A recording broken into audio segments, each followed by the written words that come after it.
Yokozone välkommen! We're here living life free of strife.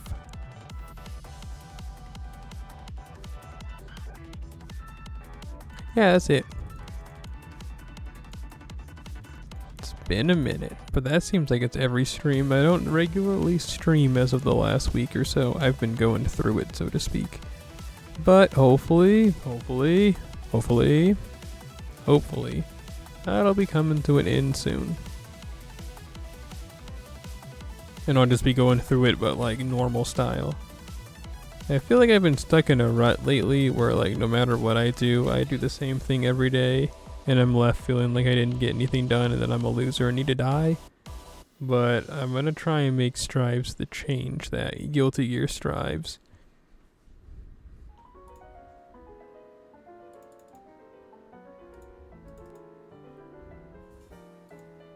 That started by today going for a run.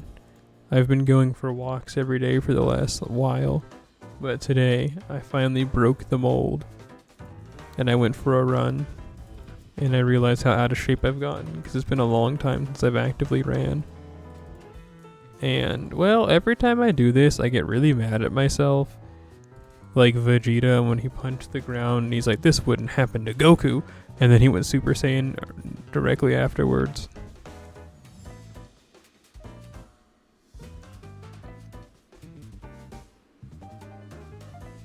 I have one of those moments and I get all like super hyped up and I'm like, I'm gonna do this.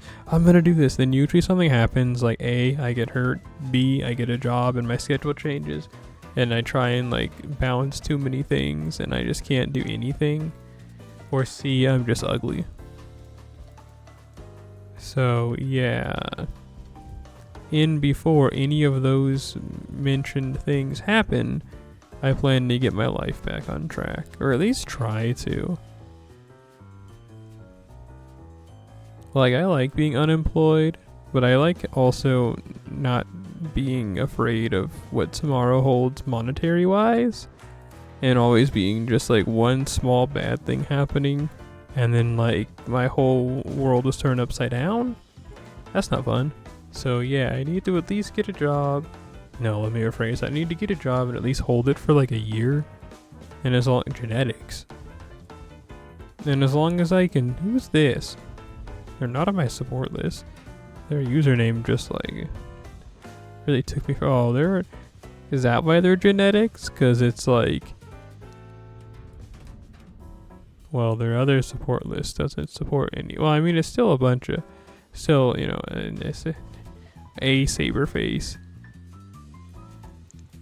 But is that why they're called genetics? Because of this thing they got going on? The Artoria gene shrining through? Well, anyway, I don't want to take genetics. Let's take good friend Maine. Anyway, what was I saying? Oh yeah, I need to get my sack back on track.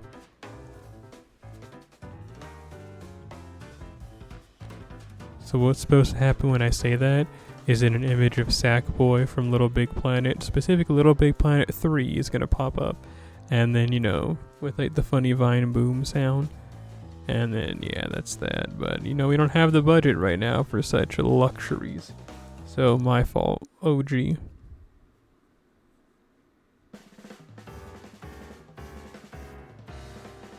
I was thinking about this song earlier. I think at least. It's called Flying Emotion. I swear there's either an album or a song called like Flying Material or something like that. Or like, I think it's Floating Material. Okay, I just looked it up. Someone called Flying Method. But I think it's like Floating Material. No. Is it Flying Material? No, maybe it's just Flying Method. Okay, whatever. Well, I was trying to think about that when I was running yesterday, and I was like, what's that album called? And well, there's my answer. There's my answer.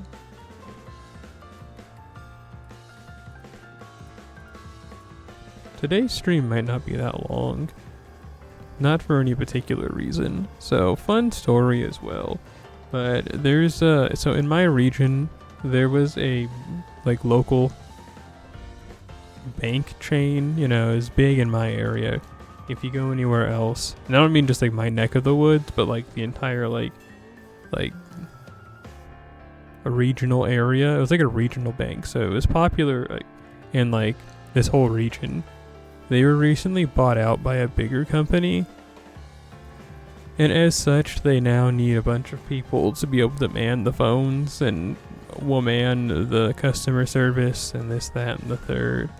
So they're doing like mass hiring, and it's an online position, so I was all like, don't mind if I do.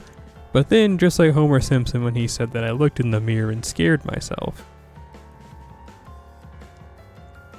So the actual interview itself, I thought went well. Like, okay, let me rephrase that. It was one of those recorded interviews, which are not fun, but I mean, at least no, there's no good thing to them, I don't think. Because you still have to do a regular interview. It kind of, to me at least, defeats the whole purpose. It's like, if I'm going to still have to do like a regular interview afterwards, or you're going to ask me the same questions, like, you get where I'm going? It's like, why even do it? Like, why not just like cut out the middleman and pour the soda in my hands, let me sip it out. You know what I'm saying? Like, that's how I feel, at least.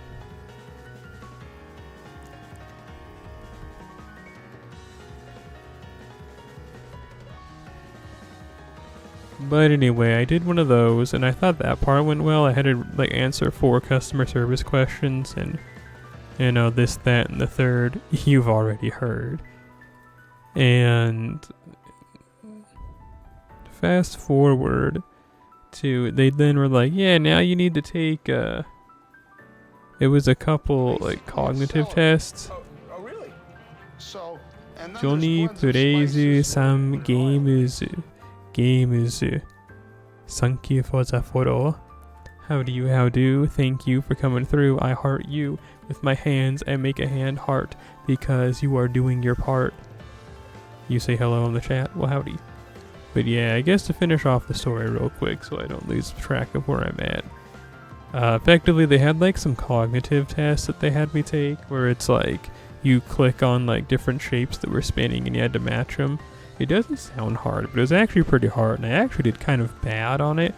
And I thought, okay, well, this is fine. I'll just like clean up in the math section. I'm pretty good at math. I used to be a biology major before I dropped out of higher education. So, you know, I'm doing like the math stuff, and I was just taught that I'm not as good as math as I used to be like 8 years ago. Like, the bright, shining young lady who had the mind of someone who was doing really good in all schoolwork is no longer there. And I'm just like, dang, I guess, you know, like time doesn't rest for you and time doesn't rest for me. So then, yeah, I did like, okay, I didn't do the worst in the world, but I did bad enough to where I feel like my pride will never recover. Like, I don't know. I don't think I need to be super math star of the world, but it really hurt my self-perception. That was really the worst part. Like, it hurt myself because I was shown that I'm not as good as math as I used to be, and then now I'm wondering if I was ever that good at math. But I had to be, because I did really good. Like, up until calculus at the university level, that's when I like started to fall off at math. And it wasn't even, I felt like it was like, oh yeah, man, this is too hard. It was just I didn't want to ever study. What'd you say? You said you're doing amazing. You just beat the first singularity. You got Morgan CE, and I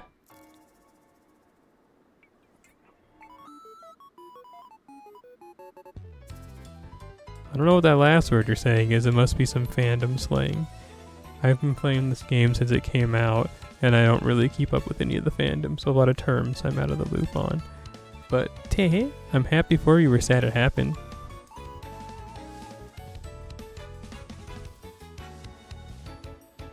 It's a 5-star CE. Well, then I should know it.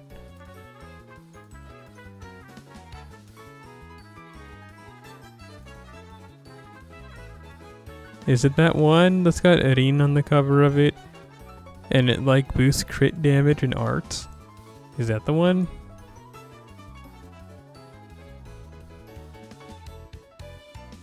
I think I recently... It might be on JP, honestly.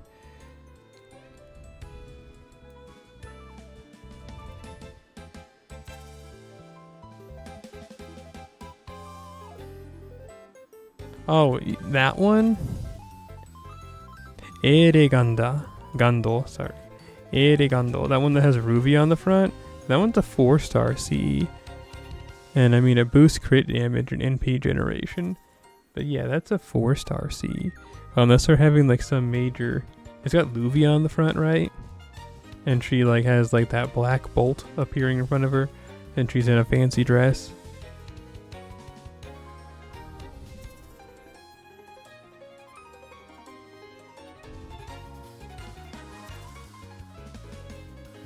I mean, I guess I'm happy for you that you got that CE. I guess not even an I guess moment. I'm happy for you if you can find good use out of it. It kind of reminds me of like, I guess it's more, you know, it's different enough from like Victor from the Moon. Or like another ending. I was going to say it's kind of just like that CE, but no, it's different enough. Because that one also gives NP gain. Those ones just like boost either Buster or Arts and, you know, give you a boost to crit damage. Honestly, well, I guess if you're playing and you just finished the first order, you're not going to have the CE. But there's a New Year CE that has Jeanne d'Arc on it that starts you at 50% NP charge. You have, I think it's 10% for Arts cards and 20% for crit damage.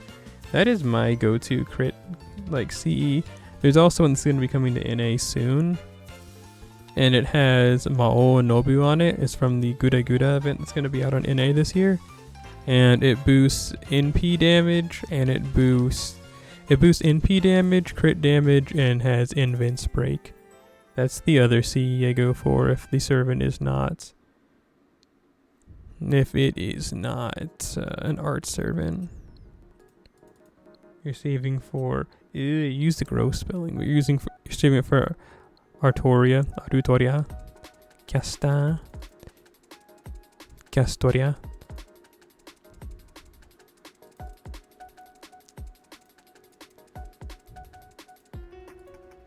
I don't know when her next banner is going to be. You play on NA, right? That's the impression I'm getting. Or are you... nutso insano person that plays both servers? So you do play NA? Okay. See, I play NA, but I'm actually more of a GP player.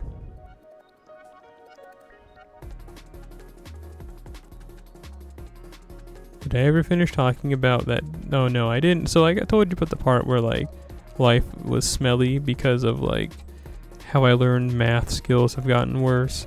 But yeah, they sent me a message today and they're like, yeah, we want to move forward with the interview. And it's like, did you guys not see I didn't get a 100% on the math test and that I also failed some parts of the cognitive test with the shapes and spinning? So I guess they don't care about that. It's like, then why make me do that? Why make me feel down about myself that I'm not good at stuff that I used to be good at?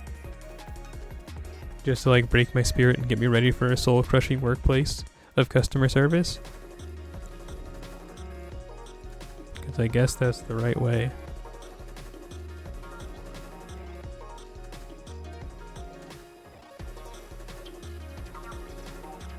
Yeah, unfortunately, I'm far from math a lot.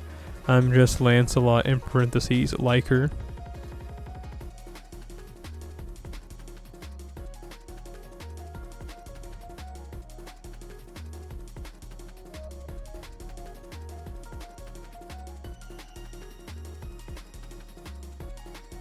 You know, history really repeats itself, because this same thing happened on JP 2 years ago. Like, no one rolled for this event. And neither did I, but still. Normally, especially on JP, most people will roll every event, but this one was one that was pretty seldomly rolled for.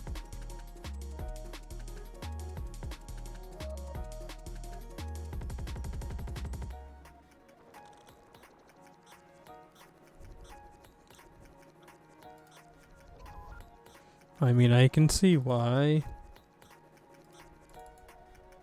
but also I can't see why. As someone that has one Gina on JP, I think I've only used her once, and it was during the Grand Duel, I think, for Foreigner, and it was because my party got wiped and she was in the back.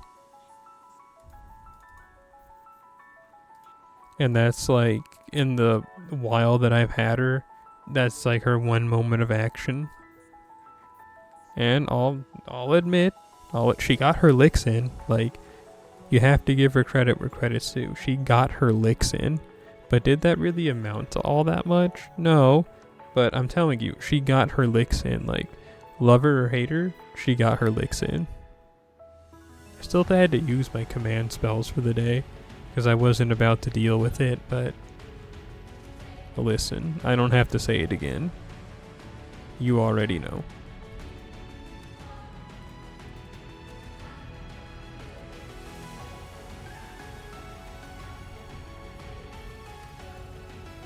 How long have you been playing this game, Johnny?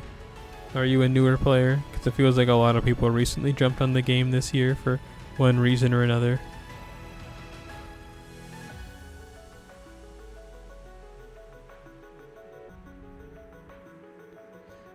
I get ya.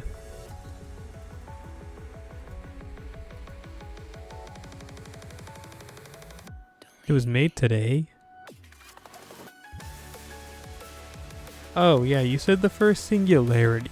For some reason I read that as first order, like as in you beat part 1 of the game. And I was all like, dang, that's crazy. But yeah, okay, so you beat Fuyuki today, or Orleans? I guess Fuyuki is like Singularity 0 and Orleans is actually like Singularity 1.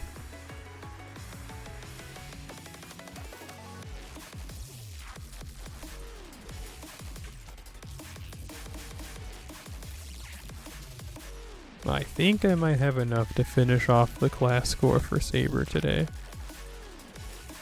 Think is the keyword.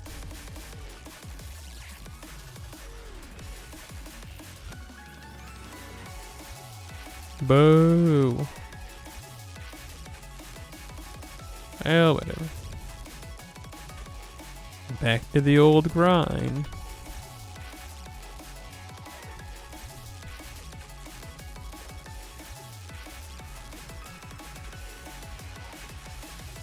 Singularity 0, I get you, okay. Still making progress, huh? You hit him with that up, down, left, right carnival. Please crit. Well, or win. That works too.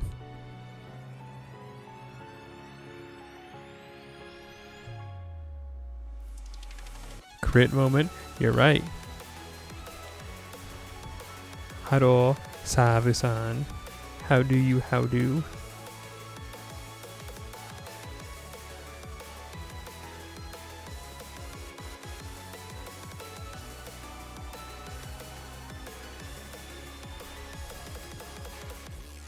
Good, I hope. Hang on, I'm doing some mental math here. There we go. Yay. 40-pound box fell on your knee? Yeah, that sounds terrible. Something like that happened to me a few years ago. No, I'm sorry, last year. Something like that happened to me last year. And it took me I want to say a good month before I felt good again. I hope it doesn't take as long for you, since you like actually live your life and have stuff going on. When it happened to me, I was like unemployed for a while, so I could just like be a bum around the house. But yeah, dropping stuff on your knee is terrible. It was a shelf for me, and it wasn't, I don't think, close to 40 pounds, maybe 20 at the most. And I was all like, I'm almost done moving stuff. This is great. And I haven't even got hurt. And I literally said that, and then I dropped it on my knee, and I was like, ouch, that hurt a lot. Like, hurt like hard enough to where I almost like went and cried in my car. Like I had to go and sit down, and I was like, okay, just breathe, just breathe. And then, it didn't hurt for like a couple days. And then after that, it like took a month before I was back on track. Gunpla figurines. 40 pounds Pokemon box, like cards? Holy smokes. And you're able to get Herc and Zenobia from your starter summons. Well, I guess now you can enjoy like the pleasures of the flesh and just cheese through everything. I don't know if you watch any speedruns of like this game, but speedrunners, they keep resetting until they get Herc, and your run doesn't start until you get Herc in your starter summon. And then it's just kind of like a mad dash to max level him, get Ku Alter from that free 5-star ticket, and then you can beat all of part 1 in like 8 hours. I've seen it with my own 2 eyes, several times actually. Is that what you're gonna do now? You're gonna go on like your evil gang beat? Or are you gonna be like Yotakun, that one YouTuber that plays this game, and they only use Berserker servants? Is that your hero, Johnny-san? Playing a Pokemon card since 2011 in the whole box. Okay, makes sense. Must be like 10 trillion like cards in there. That's crazy. And you said the Berserker Ku? Yeah, he's the other servant that people use. So it's like, what you do is that you have like your own Ku Berserker. You have a Herc of your own. And then the third servant you have, well, the new meta seems to be having Olga Marie, but she's not out on NA yet. Oh, I don't remember who they used before that. I think it was like, it just depended. Like, you kind of had to have routes out. Merlin or waiver support. I almost want to say that they still just use Castoria, because she still like gives a 50% charge, a good attack buff, and has an invincibility. I can go back and check the video honestly if you really want me to tell you, but it really depended. Like sometimes they'd use Merlin. Like there wasn't like a, what's the word, like ubiquitous support that you could use for everything. You kind of had to route it out. It was like you used the same team for like 60% of the run, and then like those really specific annoying gimmicky battles, you then just like changed out one support servant. It just kind of depended.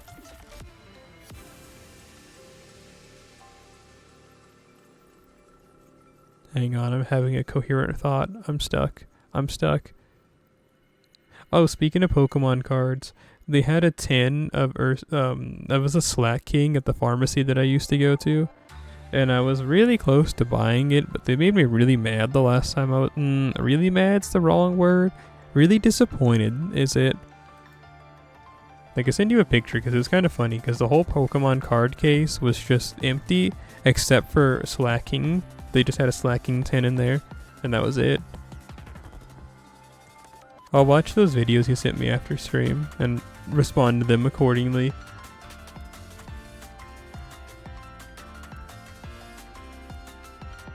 You have the Morgan C. Well, that 3-star C, the Jewel of the Sword, that is a really good one because it's a 3-star C and like maximum broken, it's like what, 50%, right? You're gonna hit the shower. Alrighty. Well, you have fun in the sun. Thank you for coming through. How about what I'm gonna do?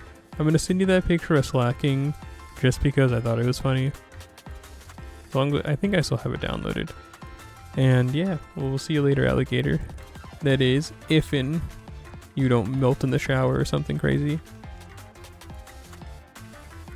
It's like, it's like a starting 50% charge, right?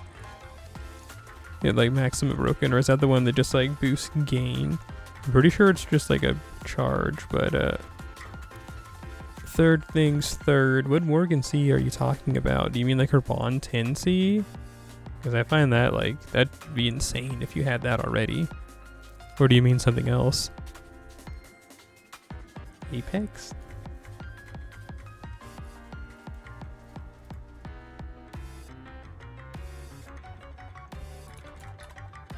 Oh, was it one that you got from... Oh, that one. Okay. Yeah, it's a pretty good C. I don't have that one myself. So if this was a game of like oiling up, you win.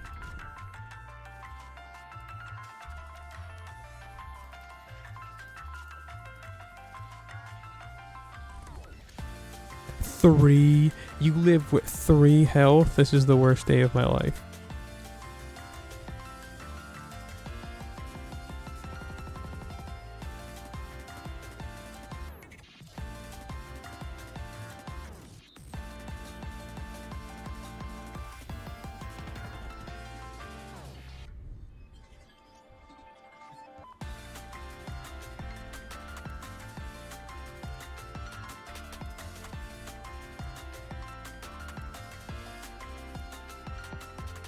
Yay.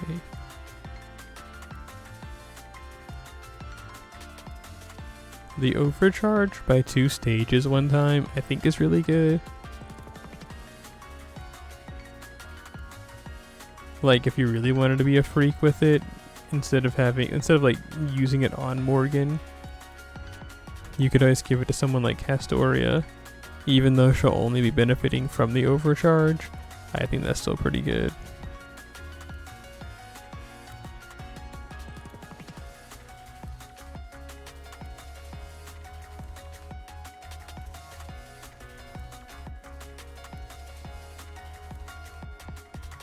Let's see here.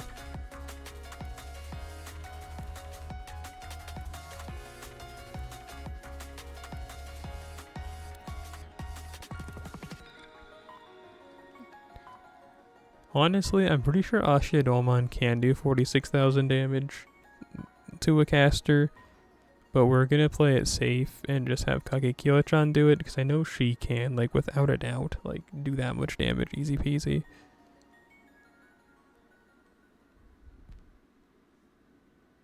Yeah, see what I mean? Panorama. Man, I wish I had like a bowl and it was filled with gold, just like golden coins made of gold that are golden. Well, anyway.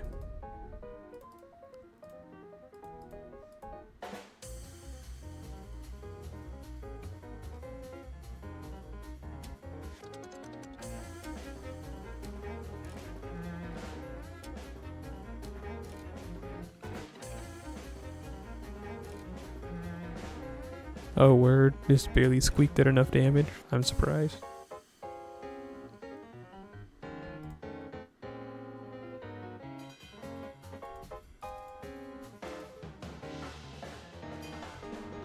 Quiche. Like a quiche, like that one dish. So far, I'm not impressed by your servant lineup. So far, I'm a bit impressed by your servant lineup.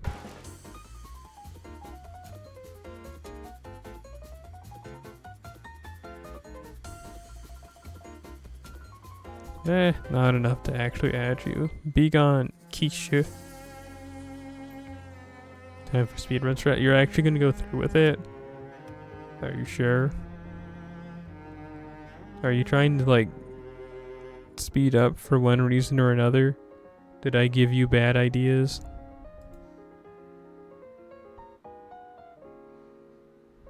Cause I mean, I guess if you just like want to do it, for an SQ. I mean, hey, do what you want to do, I guess.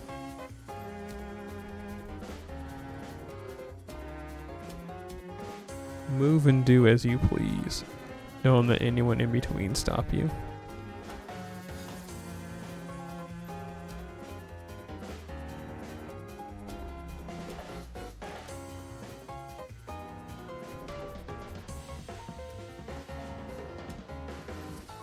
I guess just make sure it's what you actually want to do.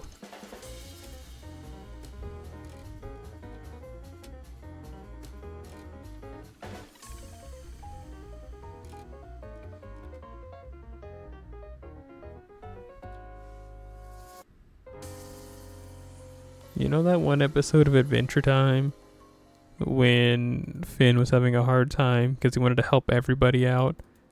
And there's that part where he's like overwhelmed trying to help everyone out, And then Jake says something like, well, what do you want to do? And then he has that flashback to when he like fell in the poop. And then like his soon to be adopted father's like, what do you want, baby? You need to have one of those moments. What do you want? Are you kidding? 540. Why does this keep happening to me?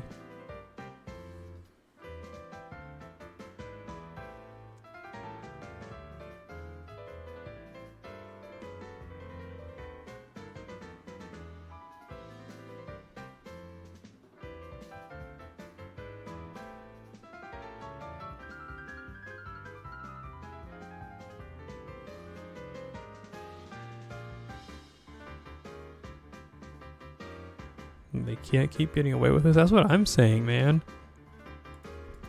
Like a real Jesse Pinkman moment.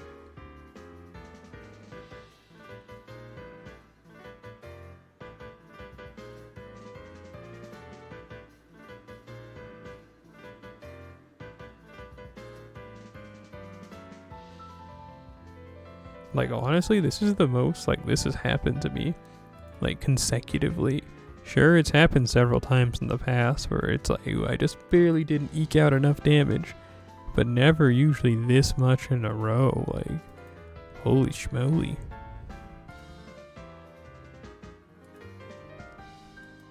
I'm confident Ashidolman can do enough damage with that buster. But like, we'll have to wait and see.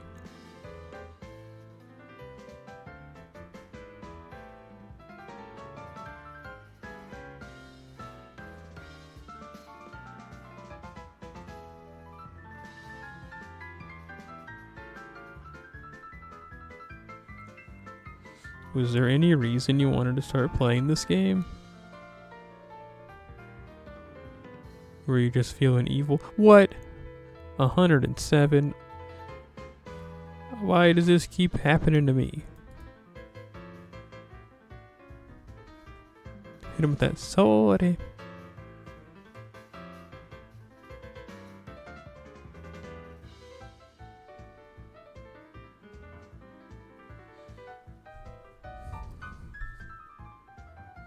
You just like the Fate franchise? Well, that's understandable. That's why I started playing the game all those years ago.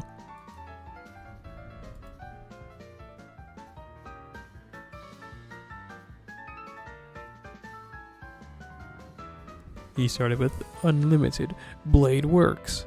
Ba-da-ba-ba, do you consume any of the other media, or do you just like watch the anime? Like, do you play any of the other games like Fate Extra, Fate Extella, Fate Samurai Remnant? Do you read any of like the spin-off manga or like light novels like Fate Requiem, Fate Last Einhardjahr? You only watch that one? I see. Well, I guess it depends on what you like. Because I would, well, even then, you could always watch like the Heaven's Feel anime, which is effectively the sequel to that. You know, because it's just it's just like the true route, I guess. I don't know. It's the route that you get after you do the other two when you play the visual novel for Fate Stay Night. And then you could even watch the Studio Dean anime. I mean, the fandom will tell you it's the worst thing ever. That's what I started with in the franchise. And not even like nostalgia baiting, I think it's like, okay. Or even then, you could watch Fate Zero, which is, you know, also done by Ufotables and is the prequel to Fate Stay Night. But then again, live your life how you wanna, honey. Don't let anyone tell you anything any otherwise. But if you blow this, you're bogus.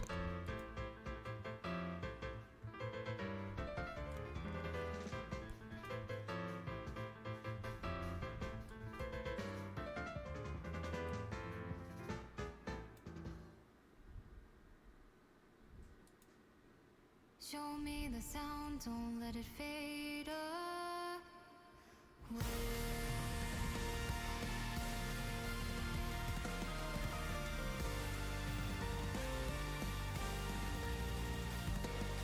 The Dynasty Warriors one? Are you talking about Fate Extella the Umbral Star? Or are you talking about Fate Extella Link? Because honestly, what you did there was kind of like if you started watching the like Star Wars original trilogy, but you started from like episode like 5.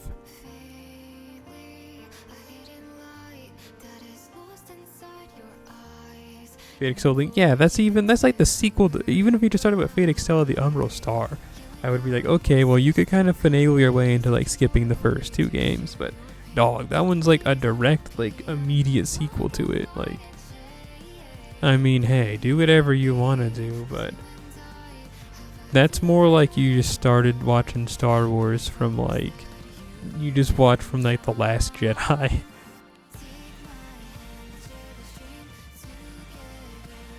You didn't know that? Well, why don't you eat a donut?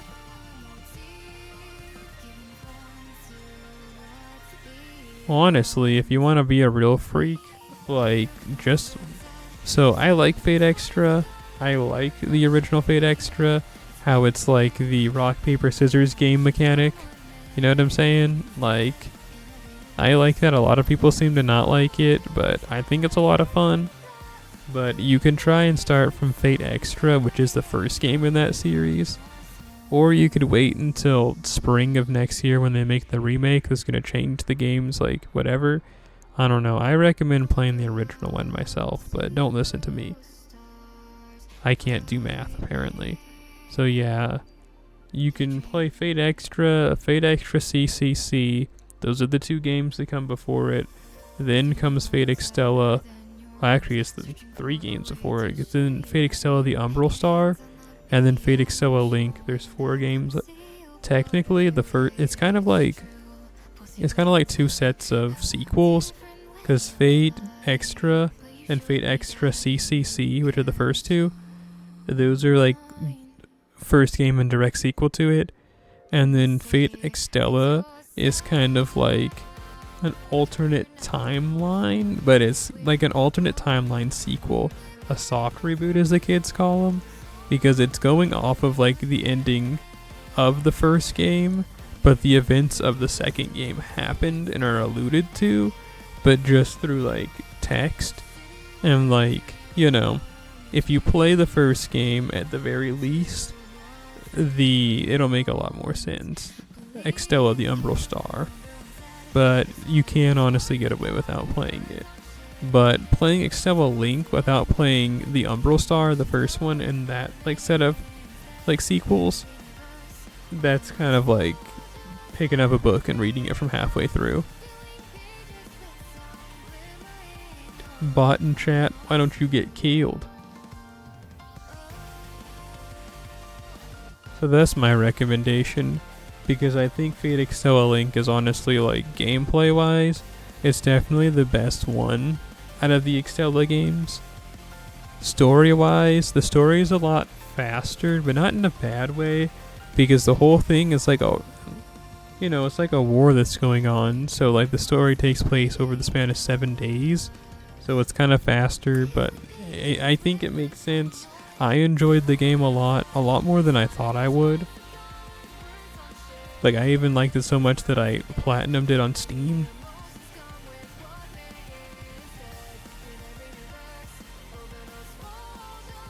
But if you take anything out of what I just told you, play Fate Extra. Either play the original game, which is what I recommend, or wait for the remake in spring. And then Fate Extra CCC is definitely the better game of the 2. But if you're like low on time, or you have like a demanding job, or like don't care about this, then I guess you can skip it, but I definitely recommend playing that one. And then Fate Extella the Umbral Star. It's a lot slower of a game, but it has a real deep story. And then Fate Extella Link. So like 4 games in total. 5 if you want to play the remake when it comes out, which I'm gonna do. But like, move and do as you please.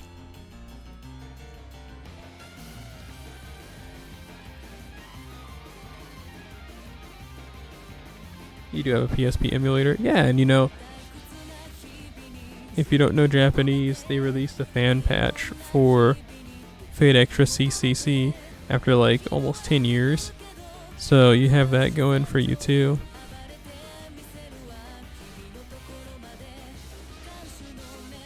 I don't know. I recommend it. Alternatively, if you just want to like skip all this, just skip the cup and just put the soda straight in your hands, you can always just play like Fate Samurai Remnant, which is its own game by itself, which I think is a really, really good game, and I highly recommend to anyone ever that has ever existed on this planet. It is a really fun game with a really cool story, I think. I highly recommend it to any and everybody. But it just depends on what you want to do.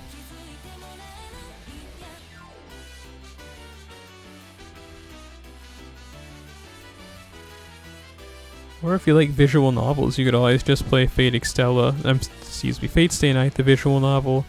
And you can also play Fate Hollow Ataraxia, the sequel. I like Fate Hollow Ataraxia, that game's fun. Fate Stay Night, the game was fun too, but I don't know. I liked Hollow Ataraxia a lot. Oh, you're gonna head out? We'll see you later, alligator. It's nice meeting you, nice greeting you. We'll hope to see you in the future. If you want, we do have a Discord. If you want to join that, we have a Discord. I can put the link, or you can even pull it up yourself. If not, it's whatever. It's nice meeting you, though.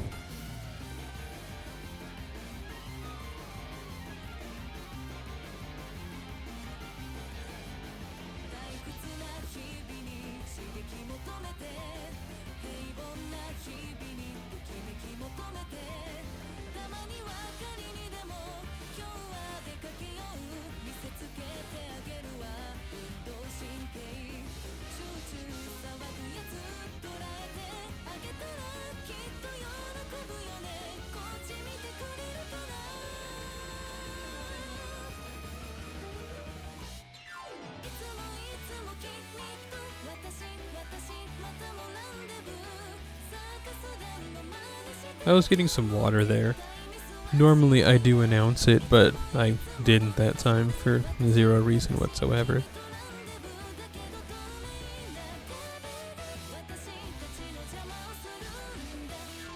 We might just play up until this album's over.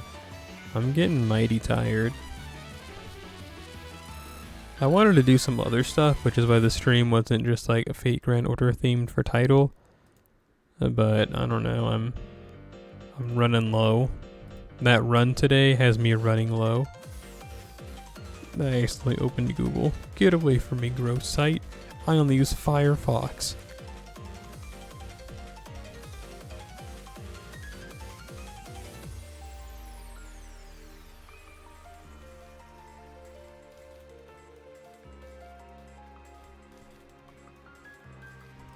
Hang on, I'm looking at something here.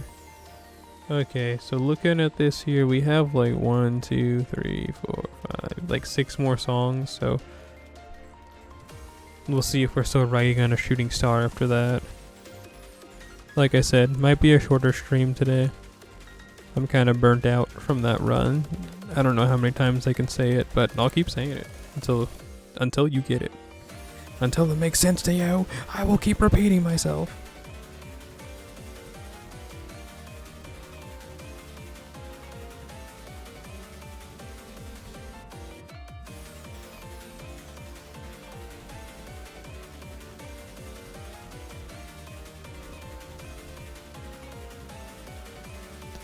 Alright, Chiefy. I was just using the internet real quick. Alright, let's kill her. It's like that thing that Ekos Acto Suri said in that one episode of JoJo Part 4. I'm not gonna say it, but you know the one.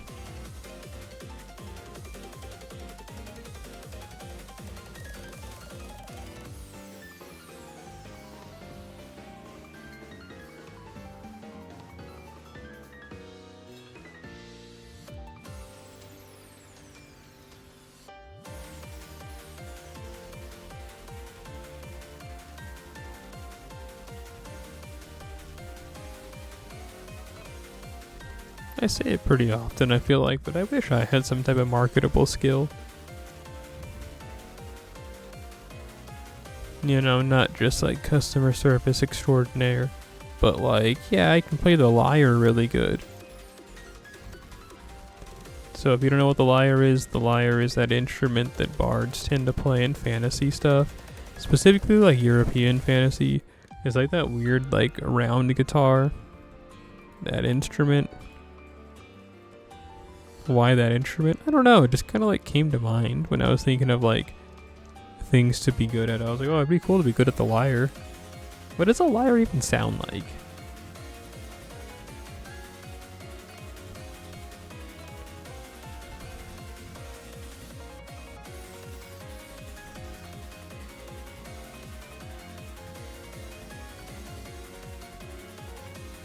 So you're just gonna leave me in suspense? Nah, that's okay. I don't know what a lyre sounds like. I know what a lute sounds like, but a lyre, I'm not sure. You might just have to call me a liar. Because the smoke just passes by.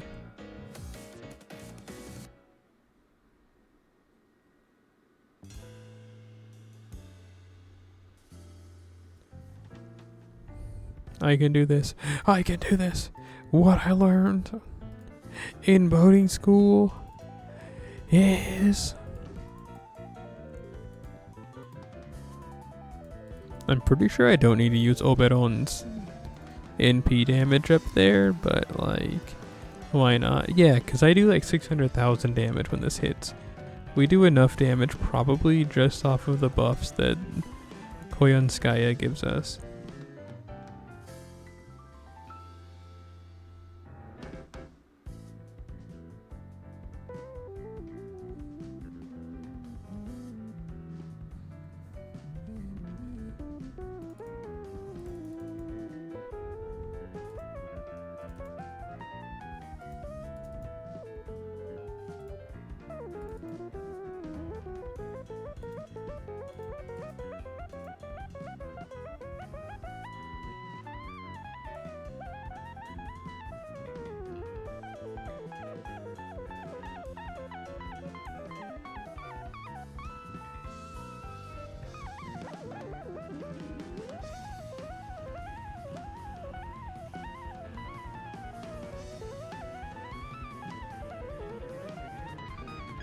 Sorry, I was thinking about a bean burrito.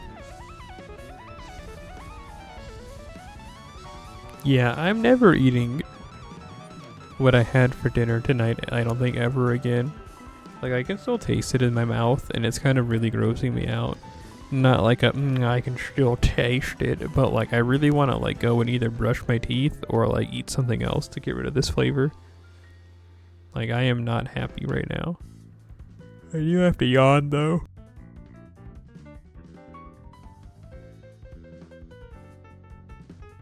But that's the thing, I don't got nothing to wash it down with. Oh my goodness. Not even like a cup of power steering fluid to wet the whistle.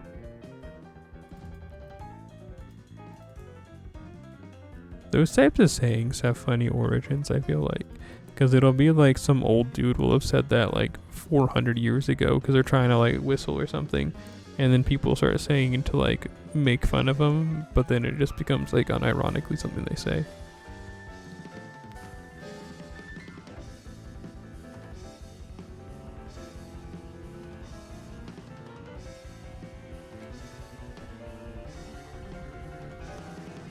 I probably should eat something else though, so I don't wake up with my body hurting too much tomorrow.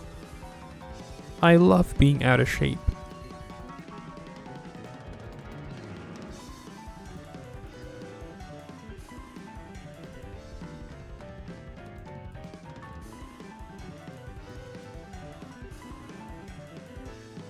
I think I need to help with some like moving stuff tomorrow too. I think I might have picked a bad day to do a bunch of running. Oops, I forgot to bring an Oberon, but that just proves that he really isn't needed until the end. And she only has 800,000 health, which means on top of that, like in addition to what I've said here, like we probably still don't even need that because we do easily like 1,200,000 damage every time consistently without any room or shadow of a doubt, so it's wholly unnecessary. But hey, I guess an extra 400,000 damage is better than being short 400,000 damage, am I right or am I right? Well, see, prove me wrong, but Still, that was like 300,000 damage over. Wholly unnecessary.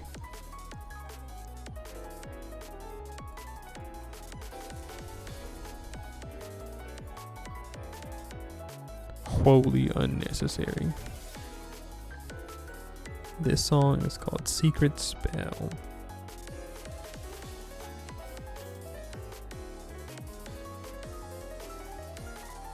I can do this. I can do this. I'm gonna have to get real nasty with Echidna. I started watching that show today, i.e. ReZero Season 2. I watched Season 1 all those years ago, but I never watched anything else. And then I asked a friend of mine, ooh, I keep hitting my face on the mic. There we go. I asked a friend of mine, I was all like, hey dog, should I tap in? And then they were like, yes. So then I was like, okay, I guess I'll tap in. And that was it. That's like the end of that story. There's no more parts to it. If you were expecting some type of cool something afterwards, you had a choice and you were wrong. Like, that was it. They told me to check it out. Well, no, I asked them if I should check it out because I know that they watched it like a few months ago.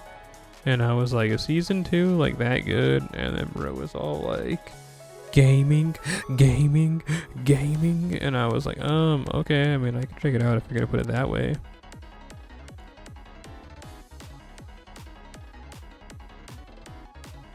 And yeah, that's the full story. You know what else is Bowser's inside story? I've had a package that's been like moving in the slowest slow mail known to slow mail since July, and it's finally like nearly here, but it's been like stuck in customs, and like I know I'm gonna have to pay that customs fee. I wish it would have came even just like a bit sooner, but whatever. I guess I'm glad it's here. No, I'm sorry. I'm glad it's on its way here because I still haven't gotten it. It's been, funny enough, stuck in New Jersey.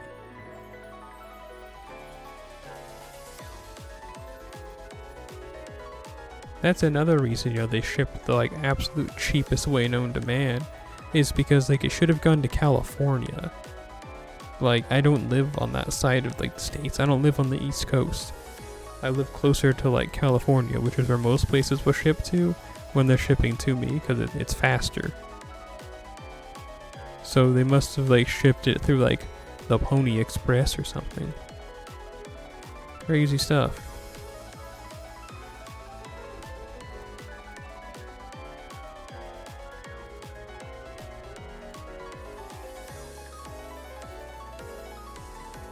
Let's see, where is it currently at? Yeah, it said item returned from import customs on September 10th. That was 6 days ago.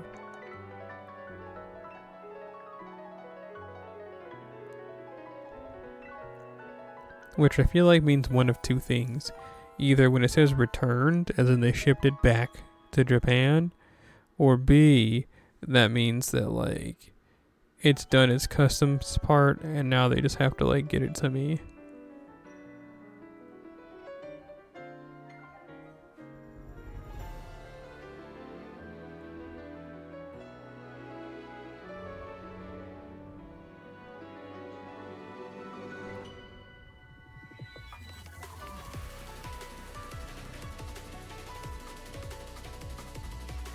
Oh, okay, well I just see someone on the internet said, yeah, it means they send it back. And it's like, well, dang. Oh well, I mean, if they send it back, I doubt the company's gonna like eat it.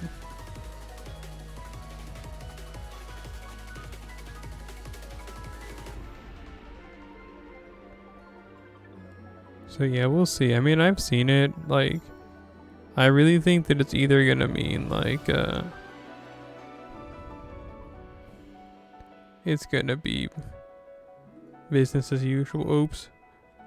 Business as usual, or like I've lost this package.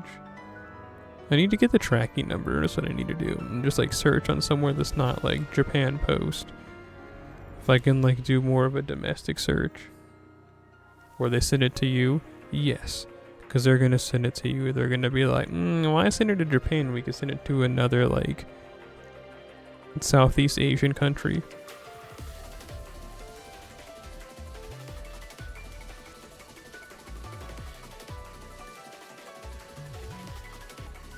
Like we living in a video game world, but like in a bad way. Like a dystopian, like Blade Runner video game. Oh, well, I just checked a more gooder search, as in like a domestic shipping search service, and it says it's in a city like 30 minutes away from me as of 6:30 a.m. yesterday. So it might be coming within the next couple of days. So, joke's on you. You can instead go and eat that gecko in your ceiling once it comes back, because it's going to have followed you from your old living place.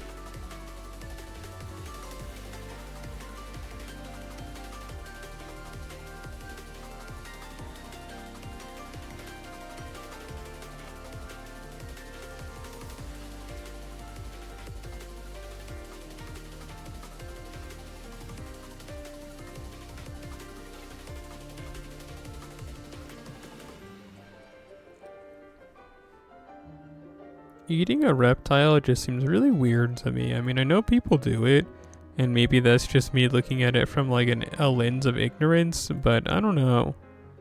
Given the fact that you can get like salmonella just from like touching a lizard, I don't think I want to eat it.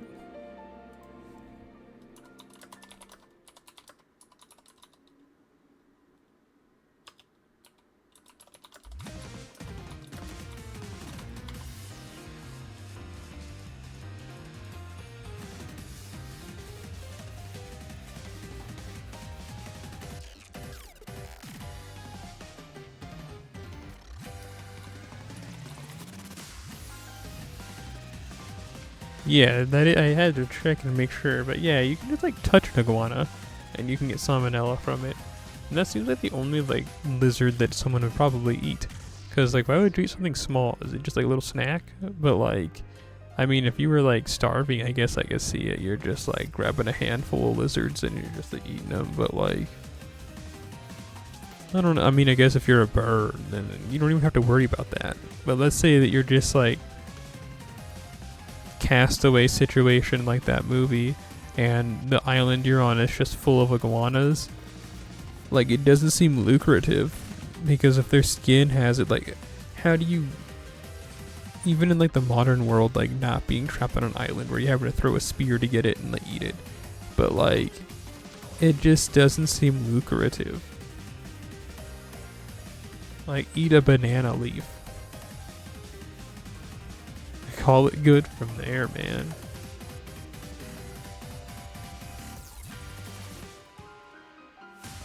I have a memory of when I was a kid, and I was just like unsupervised, and I was quite the sapling. Like, I was really young and unsupervised, just like outside, and there was this plant that was yellow and green like year round, and I went and I pulled off one of the leaves and ate it. And then I was like, man, this tastes funny. And then I was just kind of like curiously, I went and asked my mom, and I was like, what does a leaf taste like? And she's like, I guess probably like a salad, but you probably shouldn't just go and eat plant leaves. And then I was like, I probably should have asked before I went and did it.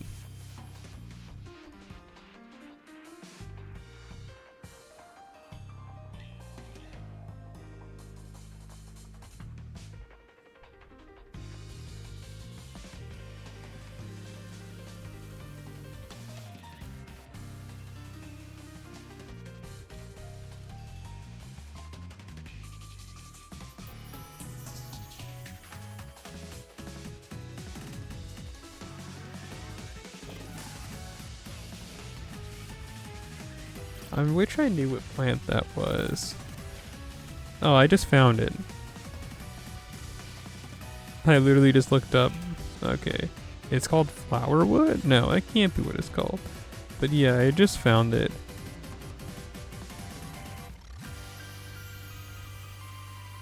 At least I'm fairly certain this is what it was. I can't find the name of it. Everything's just like saying like, it's just like saying top 23 evergreen plants. So I'll click on get away from me, you freaks. I'll just click on one of these articles. Okay, golden splash winter creeper. Huh. That's not a, well, whatever.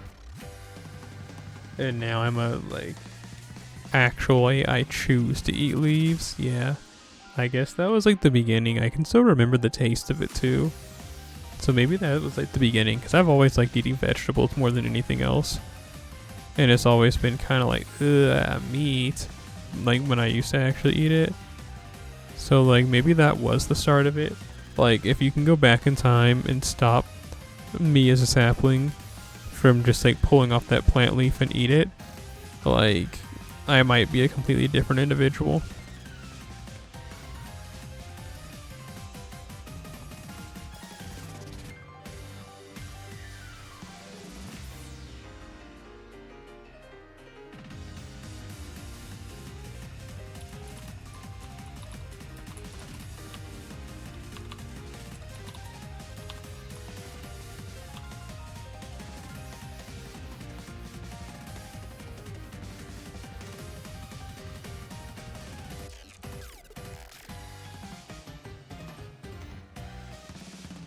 It was this plant. I don't know how well you can see it. Let's see. $78. Can I just see like an image of the plant? But it looked almost identical to this one. Let's see if I can just like open image in a new tab. There we go. Yeah, it was this. So me as a sapling, like I was really young.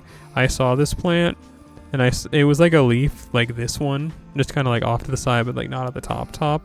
And I just pulled it off and ate it. Oh, I remember it so well. And that was like a really long time ago. Like, I was like truly like a sapling. Like I was like really, really young. And unsupervised. And I saw that. And I was like, oh, cool, a leaf. But I just grabbed it, pulled it off, and ate it.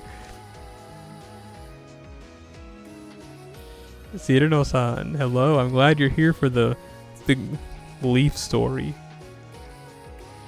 I don't think I've ever told another person this story before. Yeah, I never have, but I've remembered it my entire life for some reason. Like I said, I've also remembered the taste of the leaf my entire life too, ever since it happened. Parents want me to touch grass, not eat it. Listen, dog, you telling me you don't see this and think, I gotta get some of that in me. Like, I don't know. Like, if there was anything that you could see, you can't tell me that doesn't look like it's gonna, like, not taste good. Like, it looks appetizing. Like, you see in this, like, if someone served you a salad and it, like, had these leaves on it, 1, it looks pretty. 2, you know you're in for a good meal. Like, come on. I don't know, it's better than like eating rat poison or a penny or something like most little kids did. Like, at least I just went and ate a leaf, and just one too. I just like yanked it off, but I was just yeah, oh my goodness, I remember it so well. Because there was usually like other little kids that I used to play with fairly often in that neighborhood. And there was just like no one around, so it was just me, and I was just like messing around. And I was like, oh, cool leaf. So I just needed like a little something light. And I was just playing Dragon Quest, you know, in real life. And my HP was low and I needed some medicinal herb. You know, just clearly that. Gave me about 30 HP. I just remember eating it, and then I was like, that was a good leaf. So then I went inside like immediately afterwards, and then I asked my mom, and then, you know, that's when she was like, it probably tastes like salad, but you probably shouldn't eat it. And then that's when I was all like, dang. So I should have asked first.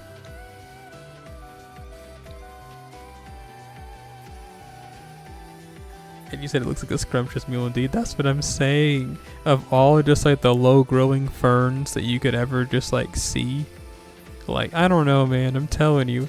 It looks like really picturesque. That's why these people are selling one for $78.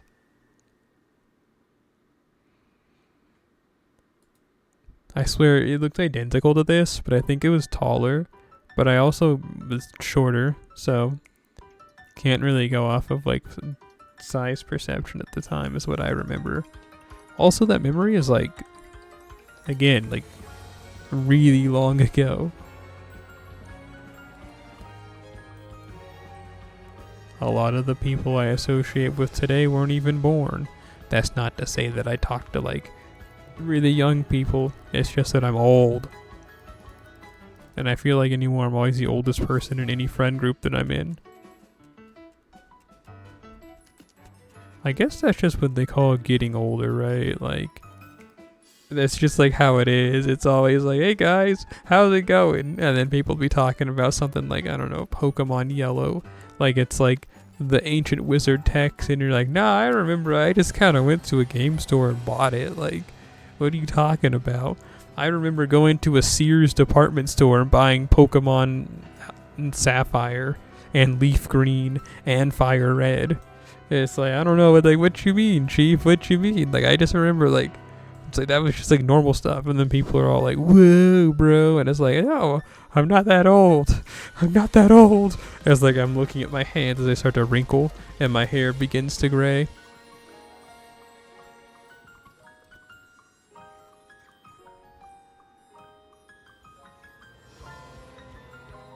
Like, honestly, Chief, you could get like Pokemon Fire Red back in my day.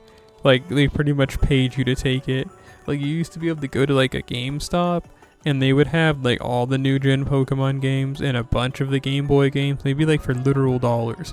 Like, it really felt like you could get like Ruby for like $9 at GameStop back in the day. It's a shame what we've happened as a society moving forward, whatever. It's all just because of those ugly YouTubers, really.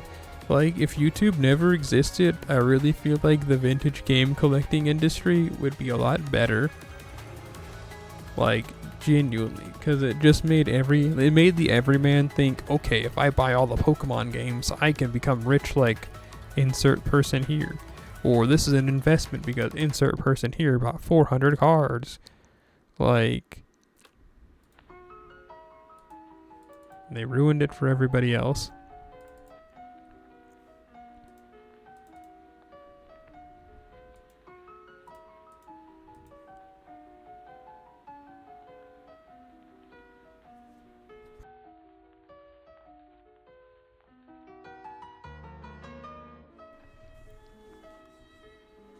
Pokemon cards turn people into monsters. Yeah.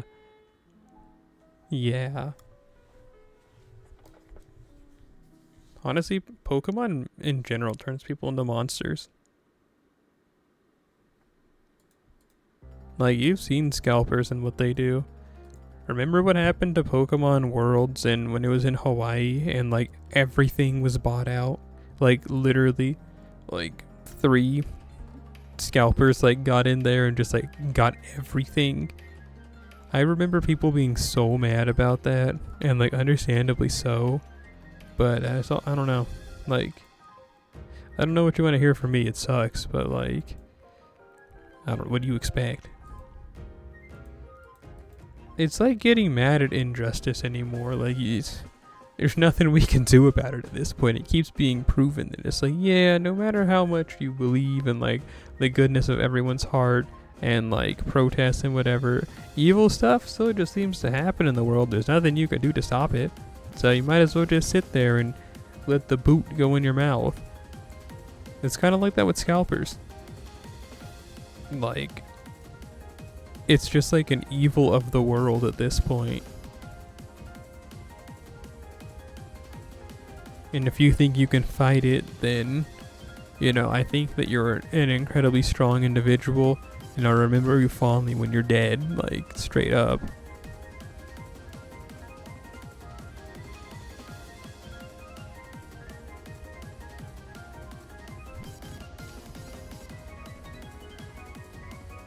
I remember specifically there being a picture of someone from that Pokemon Worlds that was in Hawaii, and they were selling the shirts, and they're like, hey guys, I accidentally bought 10 shirts in small. Who wants to help me get rid of them? I'll be selling them at a cheaper price. And then, like, everyone in the comments, because I think this was, I'm pretty sure this was like a Reddit post, if memory serves. The way that I saw it, of course, I was still using Twitter back then. Although I can't even say that because I've started using Twitter again in like a small amount because I can't see the same amount of art that I want to see on Blue Sky. I've learned and I've just given up. Anyway, that's another story for another time, but like, yeah, it was like a screenshot excuse me, I almost just like died, but it was a screenshot of that, and old boy was just like trying to sell all the shirts. They just went and apparently, not even apparently, they did just grab all the shirts in a row or whatever and bought them, and that was just nothing but extra smalls. And then of course again they were trying to sell it and just pass it off like, oops, I accidentally bought 10 extra smalls, my fault. And everyone was just like dogging on them in the comments, just like making fun of them. But you know that like 10 petite individuals probably bought that, because that's just how it is at Pokemon stuff. Like we can say about how much we hate scalpers all we want, but people are gonna buy from them at the end of the day because people like stuff like that. And they're just gonna be all like, well, it's a necessary evil. I bit my tongue when I said necessary evil. I'm gonna start crying. Anyway, but that's it. People are just like, it's a necessary evil. What are you gonna do? And it's like, see, it's only a necessary evil because you let it be. You let it be a necessary evil. It's like everything in this world. You call it a necessary evil, but if we just like all banded together, I think we can make it an unnecessary evil and get rid of it. But no, instead, no one wants to get shot anymore. And I don't blame you, I don't either. That's why I haven't done anything. But I'm telling you, man, I'm telling you, if we all just band together and like, I don't know, 2 people die for the cause, you know what I mean? And I don't mean like scalpers, but like regular people die for the cause, and maybe like 5 or 6 scalpers die in the process. I'm pretty sure this whole thing will be like more regulated, or at least be like highly discouraged. If we as a community, and I don't just mean Pokemon, I mean like everything, if we all just like unanimously actually, instead of just saying how much we dislike scalpers and did something about it, you know, I don't think scalpers would be as big as a thing. But that also requires doing any of the things I just said. And do people ever get together for anything productive anymore? No. There's no incentive to, because it feels like even when you do like band together and rise up, like nothing ever gets done. Like it just like inconveniences a few people for like 3 days, and then it's like things go back to normal, and it's like, well, I mean, like we tried, I guess. Smite your local scalper? Yes. That I agree with. End them now. That was the end of the album, by the way. We'll keep going for a bit.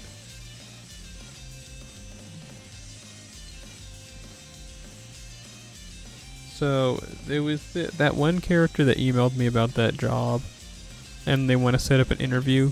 They're like, you have Tuesday through Friday. And I told them I could do it tomorrow, Wednesday or Thursday, but they didn't respond to my email from today. So like I doubt I'm gonna have to get up early tomorrow. If they expect me to get up early tomorrow, then like they can die. I don't want the job anymore.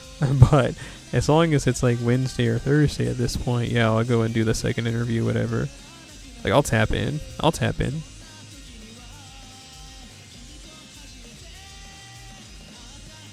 Well, anyway, all I'm trying to say is that the only thing I actually have to do is that internet company I used to work for, they sent me, back when I first started, as like an incentive to keep the job or whatever, they gave me their version of like a Roku. If I tell you what it's called, it'll give away what company I worked for, and I want to keep speaking ill about them, but also in the terrible event that I have to work for them again, I don't want there to be evidence of me speaking ill. And I bet you're thinking, VODs get deleted. Yeah, but we have that VOD channel, and what if one day I'm not popular, but like I have, you know, there's like, some of you actually don't hate me so much that you're just coming to the streams to wish I was dead, and like you come out every day, and also the people that hate me, they also are around, and they just remember that stream, and then I'm like, hey guys, I gotta work for the internet company again because my life sucks. And then you get that clip, and then you send it to them, and it's like, look at that celery lady. She's nothing but pure evil. Kill them now. And then, like, they're like, sorry, celery, but you're ugly and disgusting. And then I'll have to be like, oh, dang it.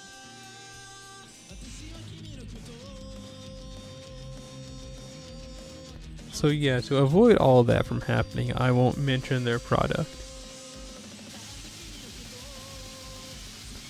But yeah, their product, it was like a Roku, but significantly worse. Like, there is no joking to it. Like, it was significantly worse.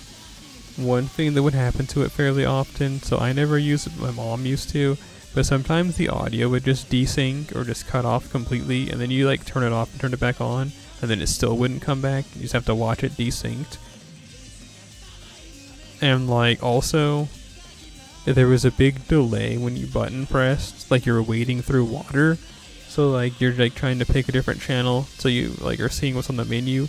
You'd press like, you know, the directional arrow, and it would be like a second delay. So like it was a really bad alternative to just a Roku.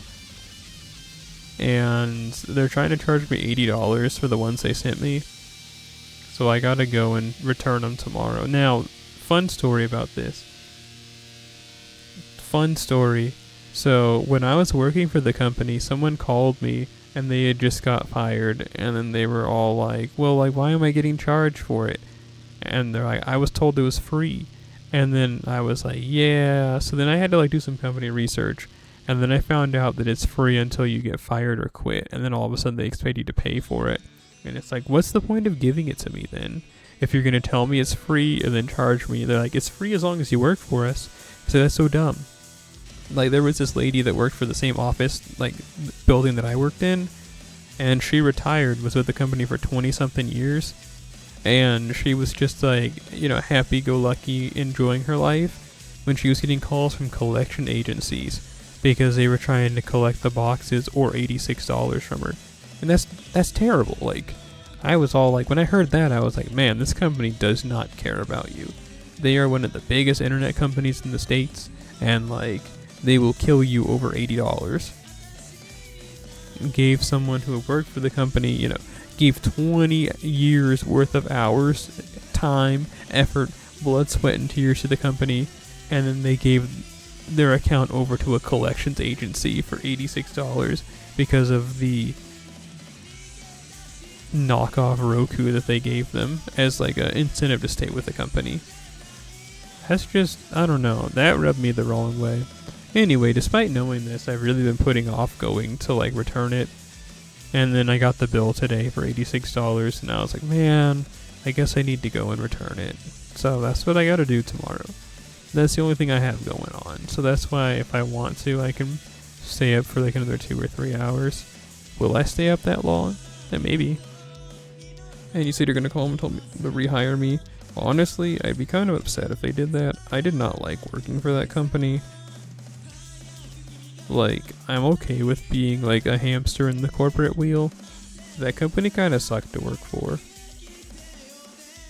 Like, it would be the worst. It's gonna be the worst day of my life if I ever have to work for them again.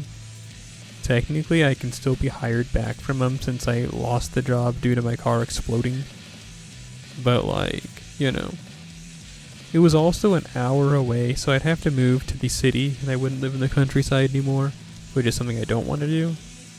Like, if I have to leave the countryside, then it's like, I don't know, I might as well just leave this, like, farming state that I'm in. And it's like, you know, that's just how I feel. That's like the only good part about where I live. I like living in the countryside. I like being able to go out at like 9 p.m. and go for a walk in the middle of nowhere and be followed by coyotes.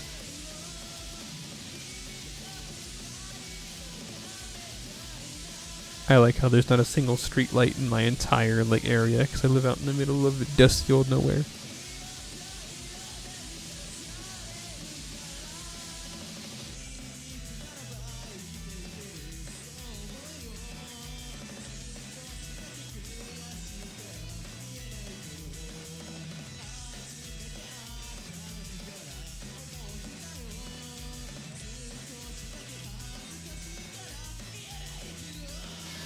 What were we even talking about?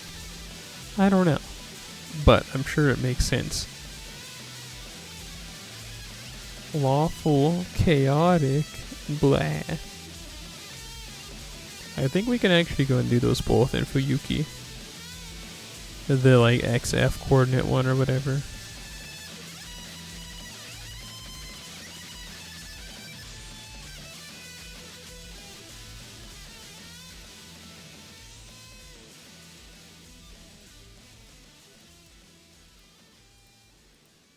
My goal is to try and get as much as I can from the shop, but I'm not going to break the bank grinding for this. I'll tell you that much. Slaps knee and starts laughing. I'd like to at least like get all this stuff. Getting the monuments and everything would be cool, but like, I don't know, Chief. I'm not that hard up for any of these. Like, if it was for Rider or Archer or Berserker, I'd maybe be more interested, but like, I don't know.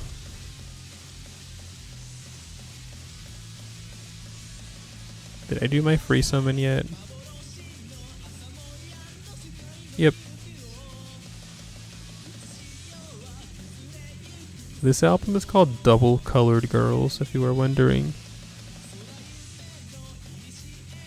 I don't remember. What is this band called?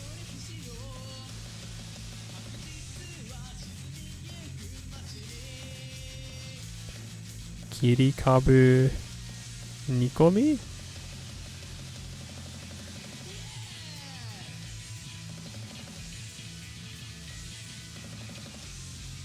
Is that the band, or is that the person who did the album art?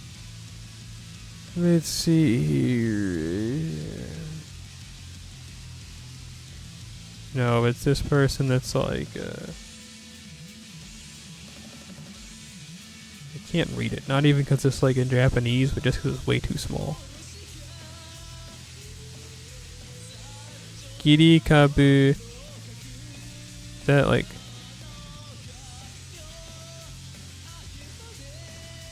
Kimikomi? I can't read that last part. Get off of me. Well, if you want to know, I'll check for you. Is not that word mochikome? Like the part from the kome part from that. What does that mean again? Now I'm curious. Oh, it is. Oh, it's like bringing. It's like when you're like, yeah, I brought my own drinks. That's where you'd use like mochikomu.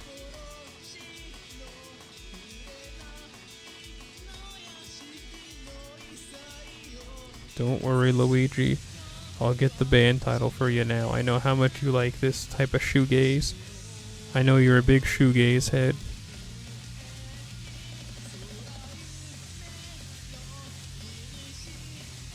Yeah, that is like Kirikabu. What is that one though? That's the only one I can't recognize. What is that? Kanji? Oh, Kirikabu Nikomi. Kirikabu Nikomi. Nikomi. I've never seen that. Stew? Huh. So the name of this band is Turnip Stew?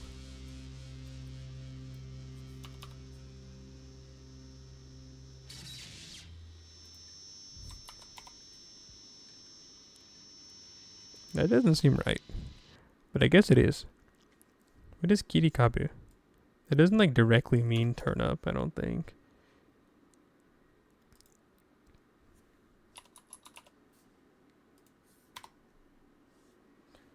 I guess it is. Yeah, I guess it is. Huh. But...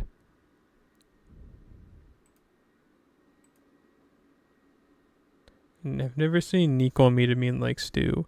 Listen, dog, if you're not interested in my ramblings of figuring this out, then I guess die. But hang on.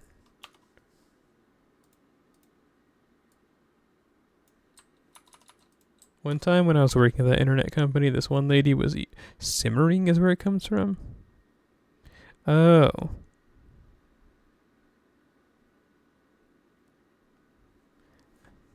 Like...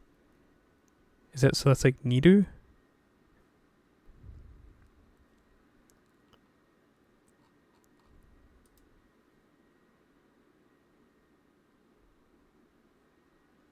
I am so interested in this, you don't even know. Here, I'll put something on in the background for you while I do some more linguistics investigation. You want to listen to Device Operator by Kiwi Pop? No. It's Kiwi Pop. This device operator is Kiwi Pop. Whatever, dude. This is by a device operator.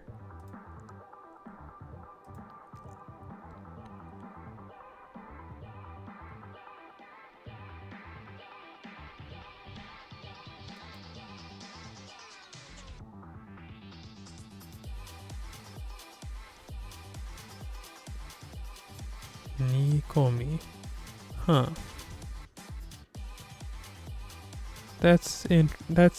Huh. Okay, I mean, I find that really interesting. Again, if you don't, I guess I'm sorry. So this band was just called Turn Up Stew this whole time. Kirikabu.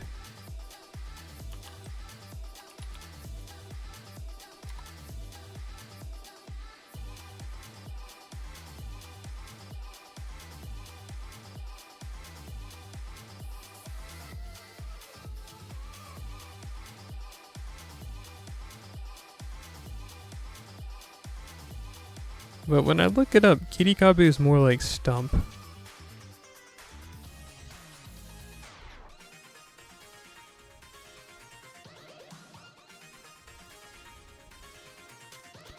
Kirikabu Nikomi. Hang on. We'll get back to the game. I know you. Oh, okay. So Kabu is just turnip. So Kirikabu, so it's like diced or like it's like chopped turnip stew. It all makes sense. Okay. So the Kirikabu was in katakana. It wasn't in kanji. So like I don't know what I assumed it was. But that makes sense then. Kirikabu. It's like chopped turnip stew. Kirikabu Nikomi.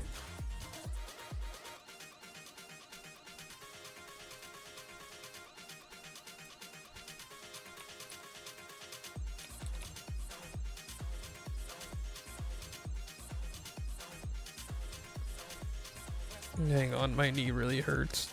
Ouch. Oh yeah, this band is the one that has that one album called Kill the Kill, and it's got like Yomu on the front, and she's got her like sword pointed at like Raisin's neck.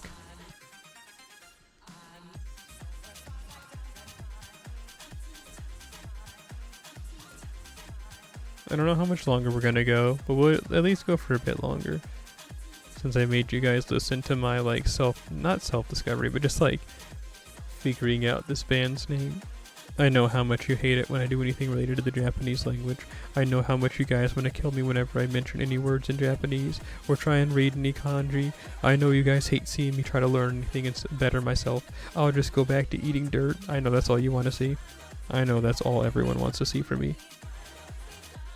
Well, actually, you guys just want to see me eat more leaves.